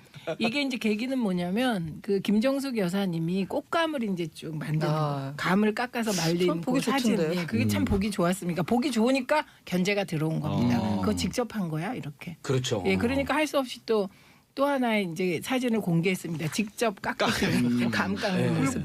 그랬더니 그거 할 시간에 민생 챙겨라 이렇게 또 한 겁니다. 또 옷 입어도 태도 안 난다 그래서 정명 씨가 공격을 했잖아요. 예, 그분은 수사받고 있습니다. 가만두면 안 돼요. 네, 네. 그리고 가만히 뒤집어 씌워야지. 예, 김 여사가 필리핀 순방 때 말춤 추셨잖아요. 그래서 막 너무 보기 분위기가 좋죠. 너무 좋았죠. 교민들이 그러니까 너무 좋았는데. 예, 서민들이 살기 힘든데 웬 막말이냐. 이렇게 홍준표 대표가 대표도 쳤어요 말렸습니다. 지난번 대선 때. 그렇죠. 그리고 장제원 의원은 북한의 핵도발과 미사일 협박이 전 세계를 분노시키고 있는 시점에 외국에 나가 말씀 쳤냐 이렇게. 그럼 뭐 인상 찌그리고 앉아 있어요. 아니 말이 정유라 탔잖아요. 그러니까 국민들에게 적폐청산의 일종의 시그널이었다. 블라디미르 말. 네, 근데 이럼에도 불구하고 자유한국당의 견제구에도 불구하고 김정숙 여사의 인기는 상한가를 치솟고 있다는 것. 알겠습니다. 자, 세 분 인사하시고요. 끝났어요. 네, 감사합니다. 고맙습니다. 예, 저는 광고 듣고 4부 미신타파 순서로 돌아오겠습니다. 채널 고정하소소소소소고기. 정봉재 정치쇼 4부 순서 들어가겠습니다. 이름하여 미신타파. 미신타파. 오, 발음 좋아요. 미신타파. 자, 함께 하실 분. 여의도 미신타파인데 심리분석의 달인. 정신과 전문의 최명기 원장님. 반갑습니다. 예, 반가. 네. 하이루. 여기 좀 오래된 용어인데. 자, 문화비평, 시대비평, 뭐든지 비평, 모두 비평, 모두 까기 비평. 네, 이태광 교수님. 비평이 모두 까기는 아닙니다. 예, 네. 진중권 교수하고 친하죠. 예, 뭐 친하진 않은데 그분은 친한 분이 딱히 없잖아요. 저하고 친해요. 그래요? 그럼요. 오. 같이 프로그램 하잖아요. 엄청 친해요, 둘이. 같이 프로그램 한다고 친하진 않아요. 실제로 친해졌어요. 근데 누가 위에 진중권 교수하고? 준영 교수가 훨씬 위죠 저보다. 아, 그래요? 네, 제가 학교 들어갔을 때 저는 피람이었고 거기는 한참 높은 사람. 액면간 여가 더 나이가 들어 보이는데. 아 이게 하이사 예. 자, 그런 소리 처음 들어보네요. 이태광 교수님 오늘의 주제. 오늘 주제는요. 지금 한참 신드롬을 일으키고 있죠. 예. 이국종 교수입니다. 이국종 교수. 이국종 네. 외상의학과. 예, 이 되게 말도 어려운데 외상센터 지금 아주대 외상센터의 예. 의사로 계시고요.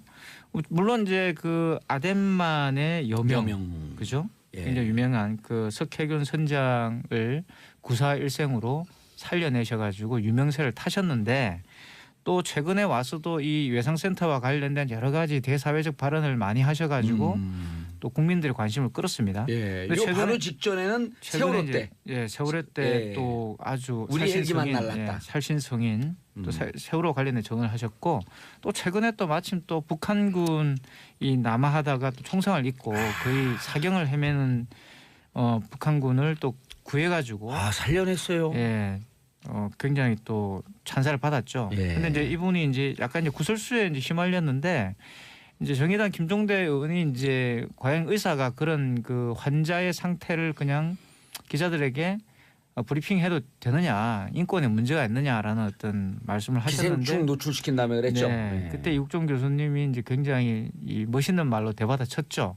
사실 나에게 중요한 것은 바로 환자를 끝까지 살리는 것이다.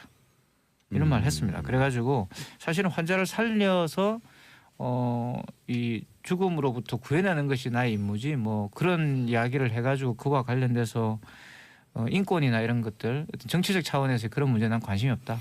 자기가 생각할 때는 환자를 살리는 것이야말로 인권을 살리는 것이다. 이런 말을 했어요. 김종대 의원도 이국종 교수를 지칭한 것이 아니라고 하면서 바로 사과했잖아요. 그렇죠. 사과를 예. 했고요. 물론 뭐 논란이 끊이진 않았지만 어쨌든 저는 그 문제는 상당히 뭐 잘 끝났다고 생각이 들어요. 예. 서로 이제 뭐 오해가 있는 거 풀었고 이국정 교수도 그와 관련돼서 큰 문제를 뭐 삼지는 않았기 때문에 대신에 이국정 교수는 또 이 사건을 이 계기로 삼아가지고 단순히 구설수로 끝내지 않고 지금 외상센터와 관련된 한국의 의료계 현실을 또 국민들에게 알리는 그런 역할들을 하고 있죠.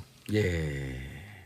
그런데 일단 그 외신에도 보도가 됐어요? 그렇습니다. 보도가 지금 됐겠네. 진짜 중요한 사건이니까. 예. 워싱턴 포스트에 예. 21일 현재 시간으로요.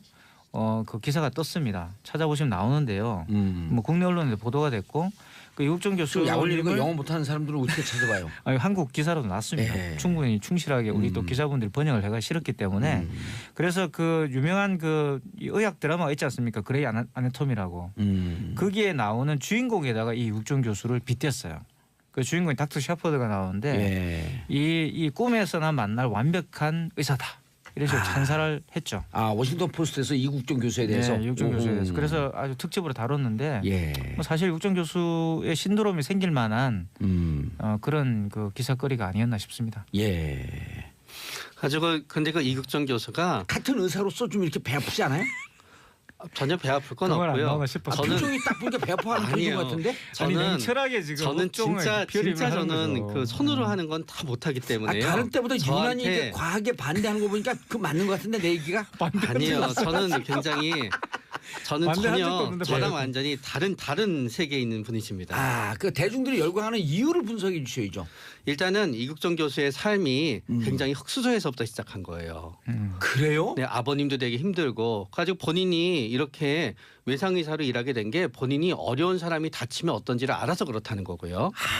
그다음에 두 번째는 이분의 헌신하는 모습이 있었던 거예요. 예. 엄청 많이 다치고 일도 엄청 많이 하고 그리고 본인의 시력도 거의 실명 상태이고 한쪽 눈이 그래요? 네 그런 부분들이 엄청난 오, 스토리가 있구나. 네 거기에다가 우리 일반 서민들은 살다가 보면은요 진짜 부조리하고 답답하고 그러기 때문에 우리는 뭔가 이렇게 크게 한 방 해주는 뭔가 그 슈퍼맨 같은. 성질 있는 사람에 대한 어떤 그게 있는데 좋은 쪽으로 성질이 있는 거예요. 이제 그 뭔가 이렇게 부당한 게 있으면 계속 따지고 남들이 나에 대해서 귀찮게 하든 귀찮다고 생각하든 나에 대해서 비난하든 안 하든 내가 내 대의 명분을 위해서 얻을 걸 얻어내고요.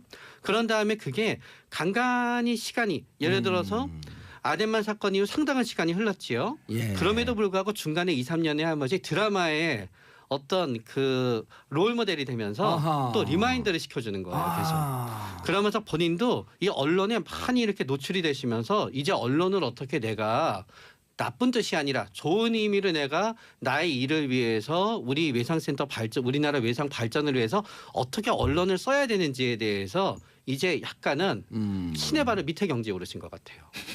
신의 바로 밑에 경지는 신 바로 밑은 목사님이나 신부님 이런 수준. 교황. 아 교황. 교황이지. 의료계의 교황. 네. 네. 우리 교황. 아 우리 좀 심한 것 같다 네. 오늘. 그래서 요번에 우리 교황에 동의했어. 남 깔때기 되는 저는 거의 그 부분에 동의할 만한 어떤 거였냐면은 되는 거야 안 되는 거야. 말이 헷갈리고 있어. 손석희 앵커랑 이렇게 예. 그 얘기를 하는데 우리 방송국 얘기해주면 안 돼요? 꼭 타 방송을 그렇게 그러니까 얘기해. 아니 근데 이상하게. 이 질문을 던진 게 손석희 앵커만 던져서 그래요. 그래서 거기도 출연하셨죠 이국정 교수가. 네. 그래서 성형외과 의사들이 성형외과만 이렇게 성형외과라든가 일부과를 많이 지원하고 외과를 지원 안 하는 거에 대해서 어떻게 생각을 하느냐라고 물어보니까요. 이국정 교수가 본인은 성형외과 지원하는 거에 대해서 굉장히 좋다고 생각한다. 사람들을 그렇게 예쁘고 그렇게 만들어줄 수 있는 것도 엄청난 재능이다라고 하게 되면서 굉장히 넓은 마음을 표현해 준 거예요. 그거는 이제 본인이 얼마나 무게감이 있는 위치에서 어떻게 대해서 본인이 얘기하고 본인의 얘기를 사람들이 어떻게 받아들일까 전부 다 파악한 상태에서 얘기를 하는 어떤 지점이거든요. 아 우리 작가분들이 이래 예리한 것을 가끔씩 적어줘. 대체로 쓸데없는 걸 많이 적는데 요럴 땐 진짜 예리하단 말이에요. 자 의사란 직군이 대중들 이제 선망을 하면서도 한편은 불신 또 병원의 값질 어마어마하잖아요. 예? 사실 의사가 이제 최근에 물론 많이 나아졌습니다. 저도 예. 병원에 가보면 그런데 예전에 비해서는 이국정 교수가 나아졌는데 일반 대중들이 네. 감정이입을 하면서 야 하고 열광하는 이유는 그렇죠. 좋은 성질이 있어. 그 내가 성질이 없어서 문제인가 이렇게. 단순한 성격 문제는 아닌 것 같고 의사가 원래 우리가 삼사라 그랬지 않습니까? 예. 그죠? 그래서 굉장히 전문 직종군 중에서도 대중의 선망을 받는 직종이죠. 예. 3사가 뭐예요? 그러니까 판사, 의사. 의사, 예. 검사, 예. 뭐 변호사 그럼 3사. 다 사네. 어쨌든 뭐 자세히 잘 모르겠네. 갑자기 그러니까 기억이 안 나네. 근데 의사가 확실히 들어갑니다. 그게. 변호사. 근데 그냥 판사급이잖아요. 예. 그러니까 무슨 말인가 그러면 굉장히 선망도 있으면서 또한 불신도 있어요. 물론 뭐 제가 말씀드린 한국의 의료계가 굉장히 지금 노력을 많이 해가 대중 친화적으로 바뀌었습니다. 지금 가면은 다 맞아요. 어디 여기 아프시고 서비스 좋아요. 설명 다 해주시고 예. 다 하시고 예전에는 설명 안 해줬어요. 예전에는 그냥 뭐 이상한 영어 단어 몇 개 이야기하고 뭐 약 주면 끝이잖아요, 그죠? 노세우로 주사 파고. 근데 이제는 설명 다 해줍니다. 물론 많이 나아졌지만 그럼에도 불구하고 대중들이 여전히 이제 불신, 거리감 이런 게 있는데 오히려 이국종 교수는 역설적으로 말하면 그러한 그 불신이나 거리감을 없애주는 역할을 하고 있다는 예. 거죠. 그러니까 대중의 편에서 우리 의료계의 굉장히 좋은 점들 또는 의료계에 있는 의사들이 얼마나 노력하고 있는가를 보여주고 있고요. 정확하게 그 아까 최 원장님 말씀하셨던 그 부분도 제가 제 친구들도 의사들이 있는데 의사들 사이에는 그런 게 있대. 외과를 약간 기피하는 게 있잖아요. 예. 그리고 이제 대부분 조금 뭐 편한 직종이라 부르는 딱히 편한 직종도 아니지만 사실은 뭐 여기 우리 계시는 최 원장님 같은 그런 직종을 간다 뭐 이런 식의 이야기들이 있었다고 그러더라고요. 그 제 친구들 이야기를 들어보면. 그런데 말씀하신 이국종 교수는 그런 식의 어떤 편견에 기대기보다는 그런 일들도 굉장히 중요하다. 그렇게 이야기하면서 그 일이 중요한 만큼 내가 지금 하고 있는 이 외과적인 일들도 대단히 중요한 게 이거는 환자를 살리는 문제지 않느냐라는 이야기를 한다는 거죠. 예. 그러니까 부정하기보다는 포용하려고 하는 자세를 보여주니까 굉장히 이제 대중들 입장에서도 대인배처럼 보이고 이제 그렇게 되는 거라고 예. 생각이 들어요. 그리고 이제 한편으로는 이런 표현도 또 썼다 그래요. 스스로를 연간 10억 원 적자의 원흉. 그러니까 중증 네. 외상 환자가 이른바 병원에서 뭐 병원이 다 그렇진 않지만 돈이 안 되는 그렇습니다. 분야다. 그런데 그러면서도 고집스럽게 난 이거 적자 보지만 꼭 해야 된다 하면서 한 길을 가는 것에 대중이 열광하는 거 아닐까? 맞습니다. 왜냐하면은 이게 우리가 인생을 살다가 보면은 예. 그 내가 하는 거를 갖다 어느 조직이라든가 어디에서 전부 다 서포트를 해주고 맞다고 해주면 되지만 우리가 살다가 보면은 조직이라든가 어디에 있어든 부닥치게 되는 점이 있거든요. 그리고 대부분의 회사건 어디든지 간에 뭔가 일을 하려고 할 때 꼭 안 되게 하는 게 예산이 없다. 돈을 많이 쓴다. 그런 거고 대부분의 우리들은 현실에서 거기에 타협해야 되거든요. 예. 그런데 거기에 타협하지 않고 계속 자신의 길을 가고 스스로의 길을 갖다 투쟁하고 그런 다음에 뭔가 본인보다 위에 있는 사람 어떤 그 정부의 어떤 체계 거기에 대해서 뭔가 순응하기보다는 계속 도전하고 문제를 제기하는 모습에서 대리만족을 할 수 있는 거예요. 아 그리고 자꾸만 불합리하고 부조리한 것에 대해서 무모하지만 부딪혀서 깨려고 하는. 네. 그러면서 그게 적절한 타이밍에 진짜 죽는 사람을 갖다 살리는 어떤 기적과 같은 일을 갖다 보여주게 되니까 진짜 살아있는 리더십으로 생각하고 간주하게 되는 거지요. 메시아 영웅이 왔다. 네. 실제 하는 일도 있거든요. 손으로 말만 하는 게 아니라. 그러니까 이런 것도 말만 하는 게 아니라도 뜨끔하는 거. 직접 이제 하는 거죠. 예. 그런데 이제 이런 것도 있는 것 같아요. 그러니까 사실 치료비라는 것이 이제 물론 우리가 의료보험이 되는 것도 있지만 저도 얼마 전에 교통사고 나서 병원에 가봤는데 그 되는 게 있고 안 되는 게 있더라고요. 대부분 치료비가 많이 들어가는 검사 같은 경우는 의료보험이 안 돼요. 그런 일이 많더라고요. 그러니까 그런 식의 중증 외상 환자들 같은 경우는 대부분 그런 이 의료보험이 안 되는 그런 기계를 사용해서 검사를 해야 되는 일들을 많이 할 수밖에 없죠. 예.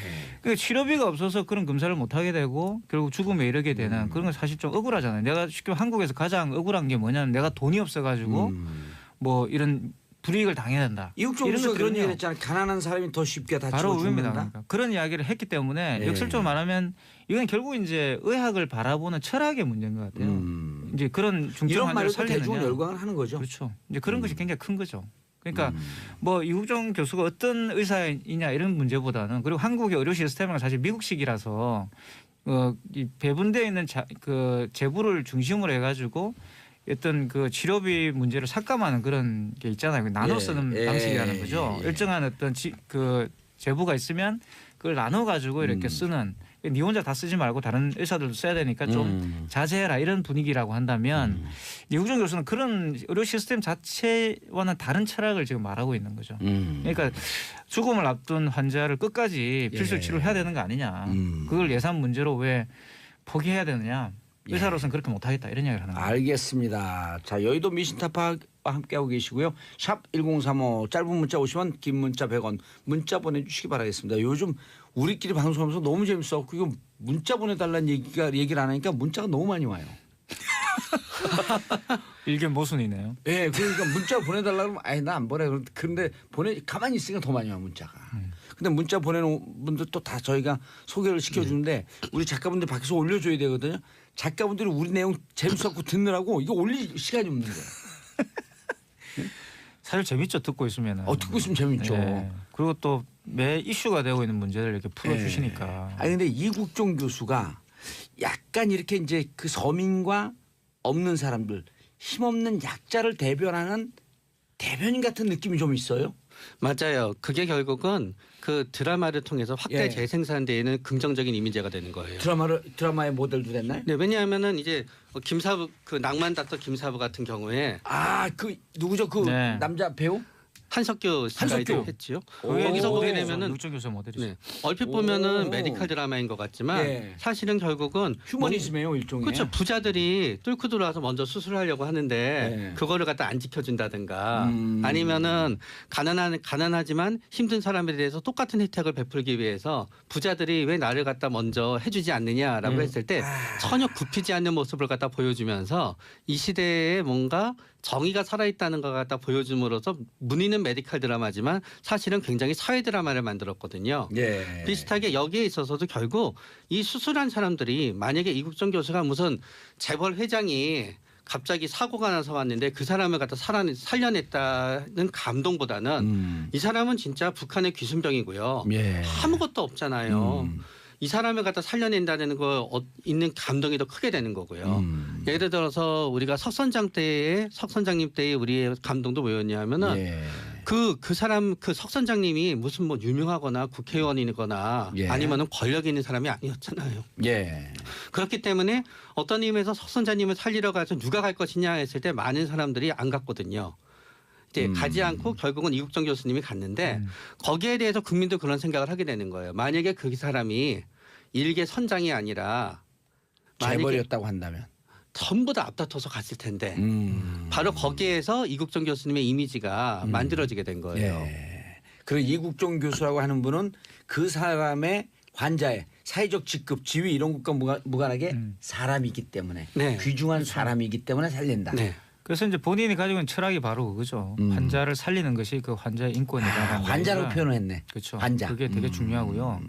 그런 사람을 살리는 것이 의사의 임무가 아니냐. 그래서 우리에게는 사실 그런 진정성을 가진 전문가에 대한 열망 같은 게 있어요. 우리나라에는 기본적으로. 그러니까 이게 또 아니 진정성을 갖고 있는 전문가. 예, 전문가에 대한 불신. 오늘 어딘 좋으신데? 뭐 항상 생각하고 있는 겁니다. 그러니까 그 정도 기본이에요? 물어보지 않으셔서. 예. 그리고 이럴 때 보면 진정성 없는 전문가 같아. 근데 전문가는 항상 진정성이 있느냐 없느냐라는 시험대에 들게 돼 있는데 육정 교수는 그걸 온몸으로 보여주는 거예요. 온몸으로. 그러니까 그런데 이제 동료들한테 이렇게 또 얘기했다 그래요. 동료들은 나를 쓰레기라고 한다. 왜냐하면 다들 시끄럽게 한다고 싫어한다. 근데 저도 이제 이분이 15분 강연을 하는 거 봤어요. 근데 울먹울먹 하는데 진정성이 있을 뿐만 아니라 자꾸만 이렇게 중증 외상센터 같은 경우가 우리 사회에서 병원에서도 돈 안 되니까 밀어내는데 이런 게 필요하다라고 얘기하는데 저는 어떻게 느꼈냐면 이런 건 시끄럽게 떠들어야 된다. 그래야지 사회에서 관심을 갖고 분위기가 환기된다. 근데 그렇기 같은 때문에 의사 아니에요. 네, 그래서 제가 아까 그럼 질투나세요? 아니요 전혀 그렇지 않아요. 그래서 제가 결국은 모든 거에는 나쁜 의미의 홍보가 아니라요. 좋은 의미의 홍보가 있어야 된다는 거예요. 맞아요. 결국은 우리가 어디 가고 정봉재 정치적 들어라 막 떠들어야 될 거 아니에요.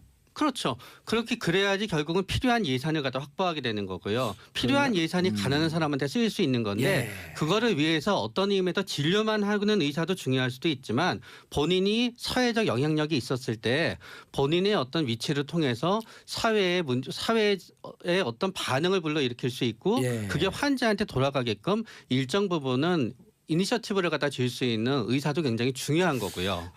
근데 제가 주위에 성형외과 의사분들은 많이 알거든요. 같이 이제 모임도 하고 그러는데 너무 이렇게 부정적으로 볼 수 없는 게 이국정 교수 얘기도 생각나는데 우리가 같이 모임 하면 7-8명 하는데 7-8명이서 술 먹는 양이 한 4병쯤 먹어요. 일곱 여덟 명이. 뭘로 4병을 먹어요? 소주. 소주 4병이면 각자 반 병쯤 되잖아요. 그게 아니라 그 한 병을 갖고 8명이 나눠 먹고 저 혼자 3병을 먹어요. 이분들이 술을 한 잔도 안 해. 그 왜 합니까? 술을 먹으면 손이 떨려서 수술에 지장을 받고 네. 그렇게 되면 환자에게 지장을 줍니다. 하는데 너무너무 존경스러운 거야. 맞아요. 그냥 단순히 돈 버는 문제가 아니라 환자를 위해서 자기 삶을 최선을 다해갖고 네. 거기 맞추려고 노력하는 모습. 네. 왜냐하게 되면은 술을 마시게 되면은 어느 한계가 넘어가게 되면은 그 다음 날 영향을 줄 수도 있거든요. 네. 그렇기 근데 때문에 최명규 원장님 술 많이 드세요? 아니요, 전 별로 안 마셔요. 아 계속 감정이 안 빠지네. 그래서 이국종 교수님이 예. 사실 뭐 굉장히 제 입장에서는 그런 겁니다. 그러니까 자기의 분야에 대한 집요한 그런 전문성, 그게 그죠? 또 그에 대한 욕망이 있잖아요. 그냥 내가 진짜 제대로 된 의사가 되고 싶다는 것과 예. 또 공적인 문제, 사실 그런 외상센터 맞아요. 지원 이런 것들은 개인 병원이나 또 이렇게 개인이 할 수 있는 게 아니거든요. 예. 국가가 나서서 해줘야 됩니다. 복지적 차원에서 예. 그런 부분들을 건드려주고 있다는 거예요. 개인의 끊임없이. 사적인 욕망과 어떤 공적인 문제가 이렇게 연결될 수 있도록 끊임없이 노력하고 있다는 거, 이런 것들이 굉장히 돋보이는 것 같아요. 알겠습니다. 8024님 이국종 교수님 응원합니다. 1616님 요즘 같은 시대의 의인이라 할 수 있다고 생각합니다. 정신과 마음이 치유가 되는 기분이 들어서요. 또 이런 얘기를 정치쇼에서 해주니까 따뜻하잖아요. 좋네요. 네. 1247님 환자를 돈이 아닌 말 그대로 환자로 보시는 이국종 교수님 고맙고 감사합니다. 최명규 원장님도 고마워요. 이런 걸 잘 풀어주시잖아. 근데 질투가 나는 건 아니겠죠. 그럼요. 제가 할 수 없는 걸 하고 계신데요. 왜냐하면 이게 진짜로 우리가 다른 의사들 이국종 교수를 설사 비판한다고 하더라도 개인적 질투심에서 비판하는 그렇죠. 게 아니에요. 그분들도 충분한 이유가 있고. 네. 그리고 비판하고 찬성하고 이러면서 사회가 발전하는 거 아니에요? 근데 뭐 이번에 여러 인터뷰를 통해서 거의 비판을 잠재우신 것 같습니다. 그런 다음에 또 의료계의 어떤 궁극적인 모순에 대해서도 어떤 공통 관심에 대해서 공통 해결책을 많이 제시해 주시고 그래서 많은 의사들이 고맙게 생각합니다. 대부분의 의사가 거의 모든 의사가 지금은 이국종 교수님의 이런 어떤 발언이라든가 취지에 대해서 공감하고 있습니다. 사회적 문제점에 대한 환기. 네. 최명규 원장님이 이렇게 얘기하니까 훨씬 더 귀에 쏙 그렇습니다. 들어오고 설득력이 있어. 같은 의사 입장에서. 사실 과거에 이제 허준이라는 드라마가 있었잖아요. 예. 허준의 어떤 21세기판 강림이 아닌가 싶기도 하고요. 좀 오늘 계속 세요. 그런가요? 아까 한우님 밑에 교환. 한 번 더 해보려고. 근데 허준을 보시면 아시겠죠. 그때 굉장히 허준 드라마 예. 인기가 있었는데 사실 굉장히 이런 의사를 기다리고 있었다. 그러니까 그런 아까도 생각이 듭니다. 그 자기가 아파봐갖고 아픈 사람 안다 네, 그런데 네. 그게 동의보감에 이런 얘기가 있거든요. 선병자 후 의원이다. 그렇죠. 지가 아파봐야 그러니까 의사가 제대로 된 의사가 된다. 양이지만 그런 어떤 한의학의 어떤 그런 예. 정신도 구현하고 있다는 생각이 드네요. 알겠습니다. 정경심님 이국종 의사쌤 같은 분이 많으셨으면 좋겠어요. 저도 최명규 원장님 좋아요. 언제 한번 개인 상담 받으러 가보고 싶어요. 알겠습니다. 두 분 인사하시고요. 네, 감사합니다. 예, 저는 내일 10시 5분에 다시 돌아오겠습니다. 평화를 사랑하는 대한민국 국민 여러분 감사합니다. 땡큐 피스 코리아. 판사에서 석방 결정을 할 때 범죄 성립 여부에 대해서 다툼의 여지가 있다라고 이야기를 했거든요. 이것에 대한 보도가 또 나왔습니다. 아하. JTBC 단독 보도인데요.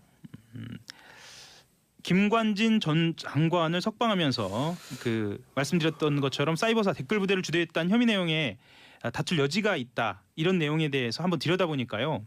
합참의 군사 전략서와 국방대학교의 보고서에 정부를 비판하는 사람들을 종북 세력으로 규정하고 군이 민간 사이버 요원을 활용해 대응해야 한다는 내용이 확인된 겁니다. 이게 2013년도예요. 그러니까 이미 김관진 재임 시절, 그러니까 김관진 장관 재임 시절에 합참이 이 합동군사 전략서를 만들면서 사이버 위협을 이때 추가를 했고요.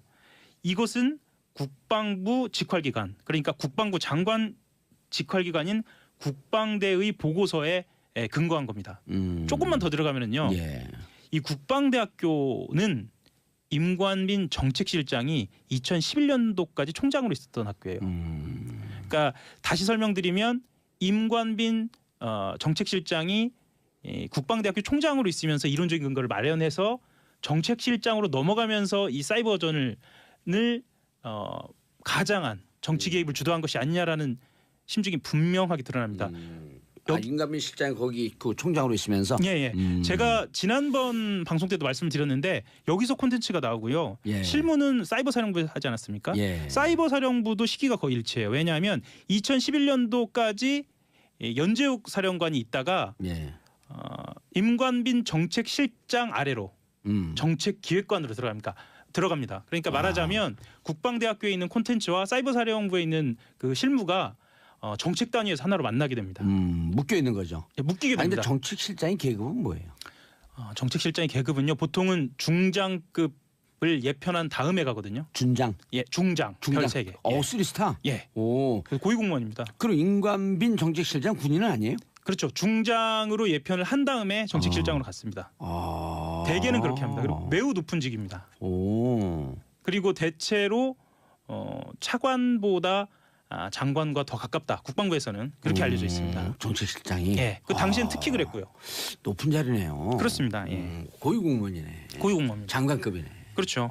예, 어마어마한 자리였었네요. 그렇습니다. 그냥 근데 우리가 거의 예, 김관진 장관하고 거의 레벨이 비슷비슷한 수준이었었네요. 비슷한 수준이라기보다 보다 아주 조금 가깝죠. 많이 그렇죠. 그래서 둘이 거의 한 몸처럼 움직였던. 그리고 실제로 청와대와 실무는 정책실에서 다 합니다. 김관진은 누구에게 왜 그에게 주목해야 하는가? 예. 따라서 예. 김관진 장관의 말하자면 이게 정치 개입인지 아니면 진짜 사이버 전을 위한 것인지 이걸 따져보는 일은 이미 2013년도에 끝났다. 밝혀져 있는 겁니다. 그러니까 말하자면 그때 얘기를 잠깐 드리면은요. 3년 전에 한겨레 첩보도 나왔을 때 첩보도 나온 사흘 뒤부터 전체적으로 증거인멸이 시작되거든요. 이제 우리가 흔히 말하는 디가우징이라고 하죠. 이 작업이 시작이 되는데 이 작업은 각 사이버사 요원들의 그 컴퓨터에 있는 하드디스크를 삭제하는 것뿐만 아니라 댓글 삭제까지 이루어집니다. 그래서 지금 일부에서는 단순히 이게 정치 개입이 아니고 사이버전이다라고 이야기를 하는데요. 발견된 것만 그만큼인 겁니다.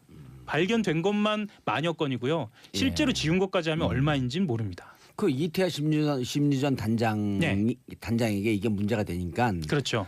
2014년인가 2015년으로 14년으로 추정이 되는데 국방부에서 압수수색이 들어가잖아요. 그렇죠. 군 검찰에서. 예. 그럼 미리 알려주고. 그렇죠. 알아서 증거 지어라. 그렇죠. 그러니까 그 이태하 심리전 단장이 그 내용을 갖고 하소연을 하잖아요. 옥도경한테. 그렇죠. 내가 가만 안 있겠다. 왜 다 해놓고 잘한다고 칭찬해놓고 시대의 양심 마성의 중독성 대체 불가 정봉주의 정치쇼 정봉주입니다. 자 지금 이 시간 여러분들께서 가장 많이 검색해본 실시간 검색어 최홍만 10년 만에 킥복싱 승리입니다. 일본 우치다의 판정승. 자 그리고 전병헌 뇌물 의혹 관련해서 검찰이 GS 홈쇼핑을 압수수색했다. 아하. 세 번째 그다음 박근혜 전 대통령 어제 이어 오늘도 재판 불출석 허리 아파 못 나간다. 자 이 중에 봉도사가 고른 오늘의 실시간 검색어는 박근혜 전 대통령입니다. 계속 못 나오시겠죠? 재판은 진행됩니다. 자 첫 곡 Quiet Riot 비봉제 정치쇼 1부 순서 들어가겠습니다. 자 즐거운 화요일이죠. 자 뉴스 브리핑 으로 시작합니다. 한겨레 20일 기자님 자리하셨습니다. 네 안녕하세요. 한겨레 21 하어영입니다. 예. 안녕한 얘기를 하시죠. 네. 이례적인 일이다. 검찰 의견문 발표 뭔 얘기예요? 사법기관이 의견을 내는 것은 매우 이례적이죠. 그렇죠. 보통 재판으로 그리고 수사로 보여주는 말한다. 거죠. 예. 검찰이 어제입니다. 서울중앙지검 국정원 수사팀에서 직접 의견을 냈는데요. 제목 또한 아주 의미심장합니다. 최근 중앙지검 수사팀의 수사 방향과 구속 문제에 관해. 말하자면 그 국가정보원과 국군 사이버사령부의 선거 정치 개입 의혹 수사와 관련된 의견문인데요. 의견문 내용을 조금 보시면은요. 국정원과 군의 선거 개입 정치 관여 수사는 국민의 기본권을 침해하고 헌법 원칙을 훼손한 중대한 범죄를 수사하는 것이다. 라고 밝히고 있습니다. 그리고 정보 공작 정치 이건 국정원을 얘기하는 거죠. 군의 정치 개입 근절을 정치적 입장을 불문하고 국민 모두가 공감하는 과제이며 우리의 역사적 경험에 비춰 특히 군의 정치 개입은 훨씬 중대하고 가벌성이 높은 범행이다라고 밝히고 있습니다. 그러니까 김관진 이미 군사 정권은 경험했다라고 하는 얘기가 깔려 있잖아요. 그렇죠. 예. 그러니까 김관진 국방부 장관하고 예. 임관빈 전 국방부 정치실장이 최근에 풀려난 것을 두고 예. 분명한 의견을 낸 겁니다. 이거 풀려난 거 옳지 않아요. 그렇죠. 아니 변호사들 판사들이 그 법조 출입 기자들이 판사들 그 인용 따려고 멘트 따려고 전화했는데 아무도 답변을 안 해드리잖아요. 그러니까 보통은 일반의 법감정이 예. 그 재판부의 의견, 그러니까 법원의 의견하고 이렇게 배치되는 경우가 종종 있거든요. 이번 경우 같은 경우에는 일반의 법감정뿐만 아니라 아니, 두 명 연장 그렇죠. 한 부장 판사가 한 거 아니에요. 예, 이게 무슨 의미예요? 글쎄요. 일단은 뭐 신광열 부장판사죠. 신광열 네. 부장판사 개인의 어떤 이력에 대한 이야기도 많이 나오는데요. 그거는 글쎄 그거를 확정지어서 이야기하기는 좀 쉽지 않을 것 같고요. 예. 일단은 제 개인적으로 봤을 때는 기득권으로 보이는 세력의 저항. 이 아닐까 정도로 추정할 수 있습니다. 예. 예, 좀 아니, 조심스럽긴 한데요. 예. 김관진 전 국방부 장관 석방되자마자 MB가 SNS에 입장을 발표했잖아요. 예. 그렇죠? 그럼 뭔가 그 자기적인 움직임이 있었던 거죠.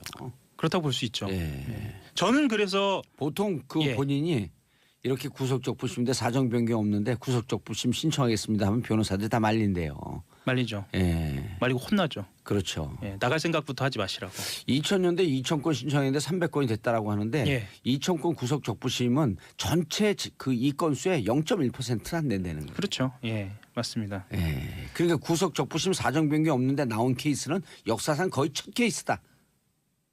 맞습니다. 역사상 첫 케이스고요. 그래서 그런 얘기를 기자가 이제 진행자가 하겠고 하면 어떻게 해요? 역사상 첫 케이스인가까지는 제가 알아보지 못했습니다. 역사상 거의 첫 케이스로 보인다. 거의. 예. 그건 정확한 것 같습니다. Almost. 거의. 그렇죠. Almost. Almost.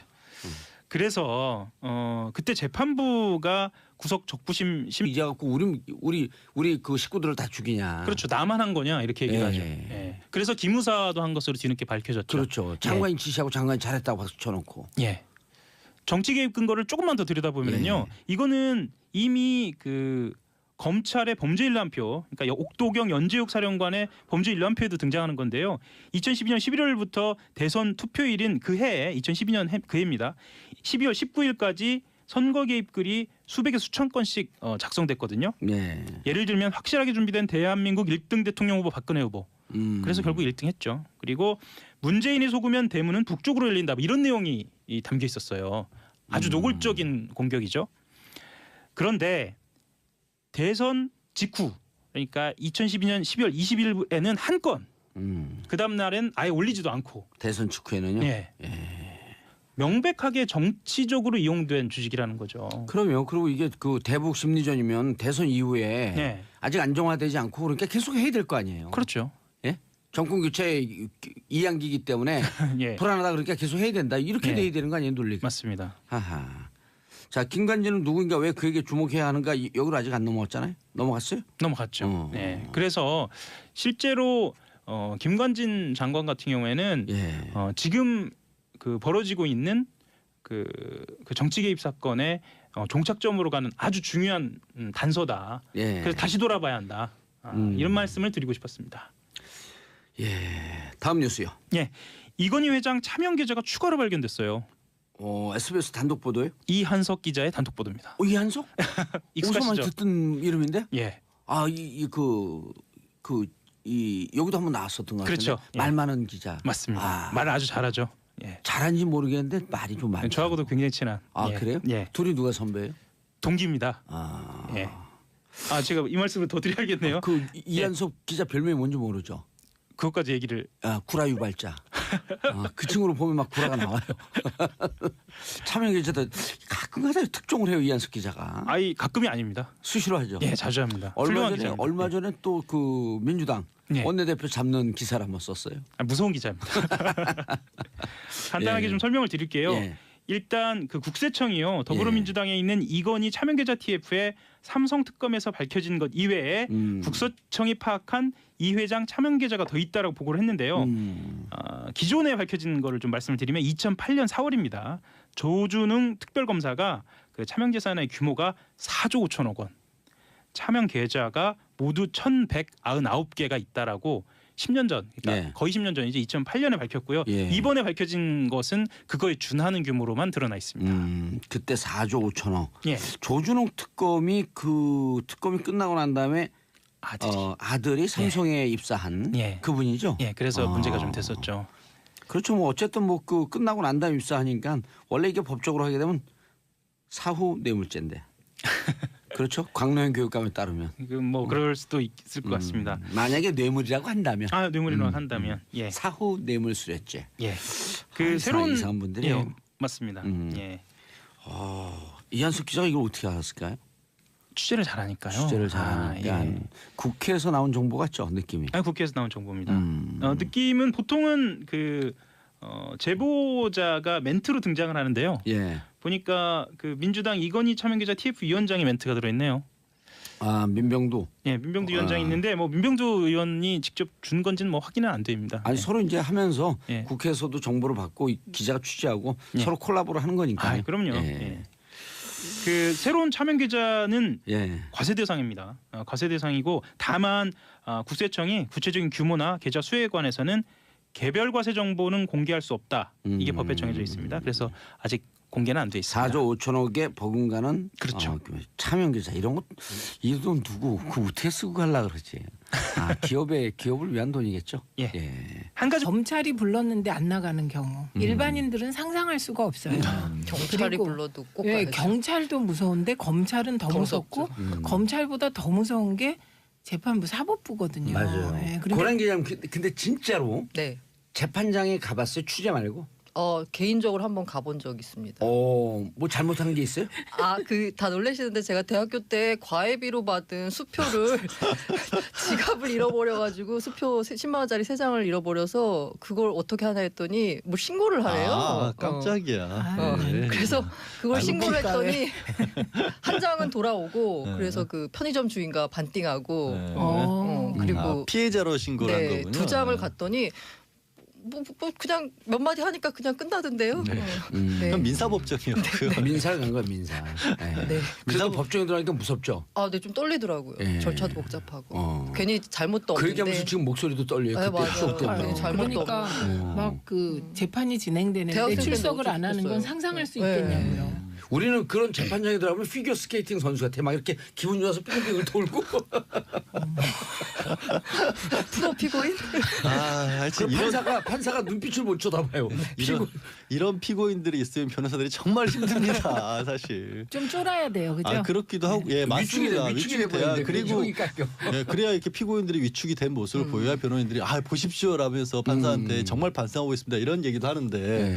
피고인이 피겨스테이지에서 춤추고 있으면 이거 어떻게 해야 되나 아니요, 근데 옆에서. 봉도사님은 이제 민주화 운동하다가 그렇죠. 예. 그다음에 그렇죠. BBK로 들어가다 예. 보니 뻗대야죠.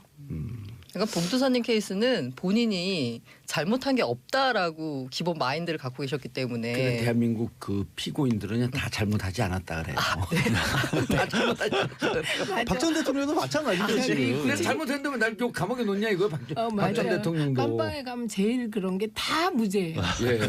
그리고 벽에 제일 많이 써 있는 게 유전무죄, 부전유죄. 예. 그리고 또 하나 뭔지 아세요? 이 또한 지나가리라. 그다음에 가사 제목이 써 있어요. 나가거든. 나가거든. 그게 나가거든요. 그냥 출소. 나가거든. 생생한 직원이에요. 저로서는 진짜. 이제 마침 겪어보지 못한 일이라 막상. 자 그럼 걸석 재판을 계속 진행하면 이제 오늘은 걸석 재판을 어떻게 진행할 것인가라고 하는 것을 협의한다. 그렇죠. 그러니까 순서가요. 이게 피고인이 정당한 이유 없이 출석을 안 한다라고 생각이 되고 또 더 이상 앞으로 강제로 끌어오기도 어렵다라고 생각을 하면 재판부에서 이제는 걸석 재판을 하겠습니다라고 선언을 합니다. 그러면 피고인 검사와 변호인에게 앞으로는 어떤 식으로 방향을 진행할 것이냐. 특히 이제 이번에는 국선 변호인 5명이 이례적으로 선출이 됐지 않습니까? 선임이 됐지 않습니까? 예.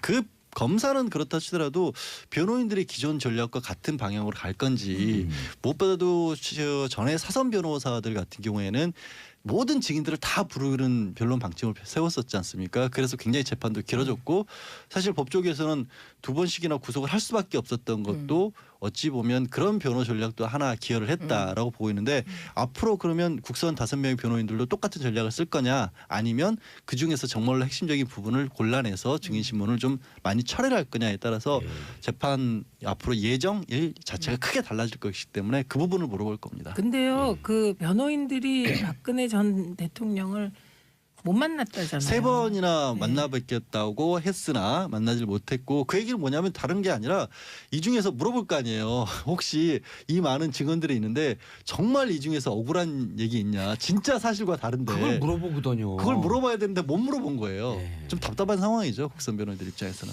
그렇죠. 그리고 재판부도 이분들 비장한 심정으로 재판하잖아요. 매 재판에 임할 때마다 네. 억울한 사람이 없도록. 그렇죠. 그다음 국가 공권력이 무시당하지 않도록. 이 중에 제일 국선 변호인이라고 하지만 제일 변호사 경력이 긴 분은 31년 변호사를 하신 분이에요. 뭐 6년 차부터 31년 차까지 5명이 있고요. 또 사실은 되게 혼자 하면 많이 억울한 일이 억울하지만 하지만 더 해서 예. 말씀을 드리면요. 이게 불법으로 드러나느냐에 따라서 이건희 회장이 삼성에 영향력을 행사할 수 있느냐 없느냐가 결정이 됩니다. 예. 자, 하영 기자 인사하시고요. 네, 한결의 하호영이었습니다. 감사합니다. 예. 자, 저는 광고 듣고 2부 언니 뉴스로 돌아옵니다. 채널 고정하소서. 정치쇼 2부 들어가겠습니다. 언니 뉴스 여성 시각 엄마의 시선으로 뉴스를 고르고 분석해 보았습니다. 자, 우리의 대표 언니 양지열 변호사님. 네, 안녕하세요. 이마가 반질반질한 양지열입니다. 진짜. 뭐라고 얘기했어? 듣지도 못해서 나 묻느라고. 맨들맨들 같아요, 아니었어요? 보석. 맨들맨들. 이마가 반질반질이라고 했습니다. 아니 아, 맨들맨들. 그래요? 맨들맨들. 예. 오늘은 이상하게 그 자괴감이 처음부터 들어서 왜 그런지 모르겠습니다. 왜요? 아, 내가 이러려고 변호사였나? 아니 시작하기도 전부터 기가 죽어 있습니다. 그리고 최민희 의원님. 예, 잘하셨습니다. 안녕하세요. 예, 아우 옥구슬 같아요. 옥구슬 아니 옥쟁만에 구르는 구슬 같아 목소리가. 어머나 고맙습니다. 예, you're welcome. 자, 고란사의 중앙일보. 네. 아싸. 안녕하세요. 고란입니다. 예, 고란사의 주지스님이 아닌 고란 기사입니다. 아, 우리 막 다 기죽는 것 같죠. 그러게요. 이상하게요. 이상한데 오늘 참 날씨가 잠을 그래서 잘 그런지. 주무셨나, 봉도사님? 아, 제가요 네. 방송만 하면 좋아요. 아, 네. 저는 방송인이에요. 아. 정치인이 아니에요. 착각하지 마세요. 아, 최민희 의원하고 안 친해요. 네, 전 정치인 멀리 할 거예요. 네. 예. 자, 박근혜 전 대통령 마지막 기회도 찼다? 어제 이제 재판이 열렸는데 이제 어제 소환장을 보내서 원래 나오라고 했었죠. 예. 근데 나오지 않았고 한 20분 만에 재판이 끝났어요. 어제 재판도 사실은 42일 만인가 지난달 그렇죠. 16일 날 예.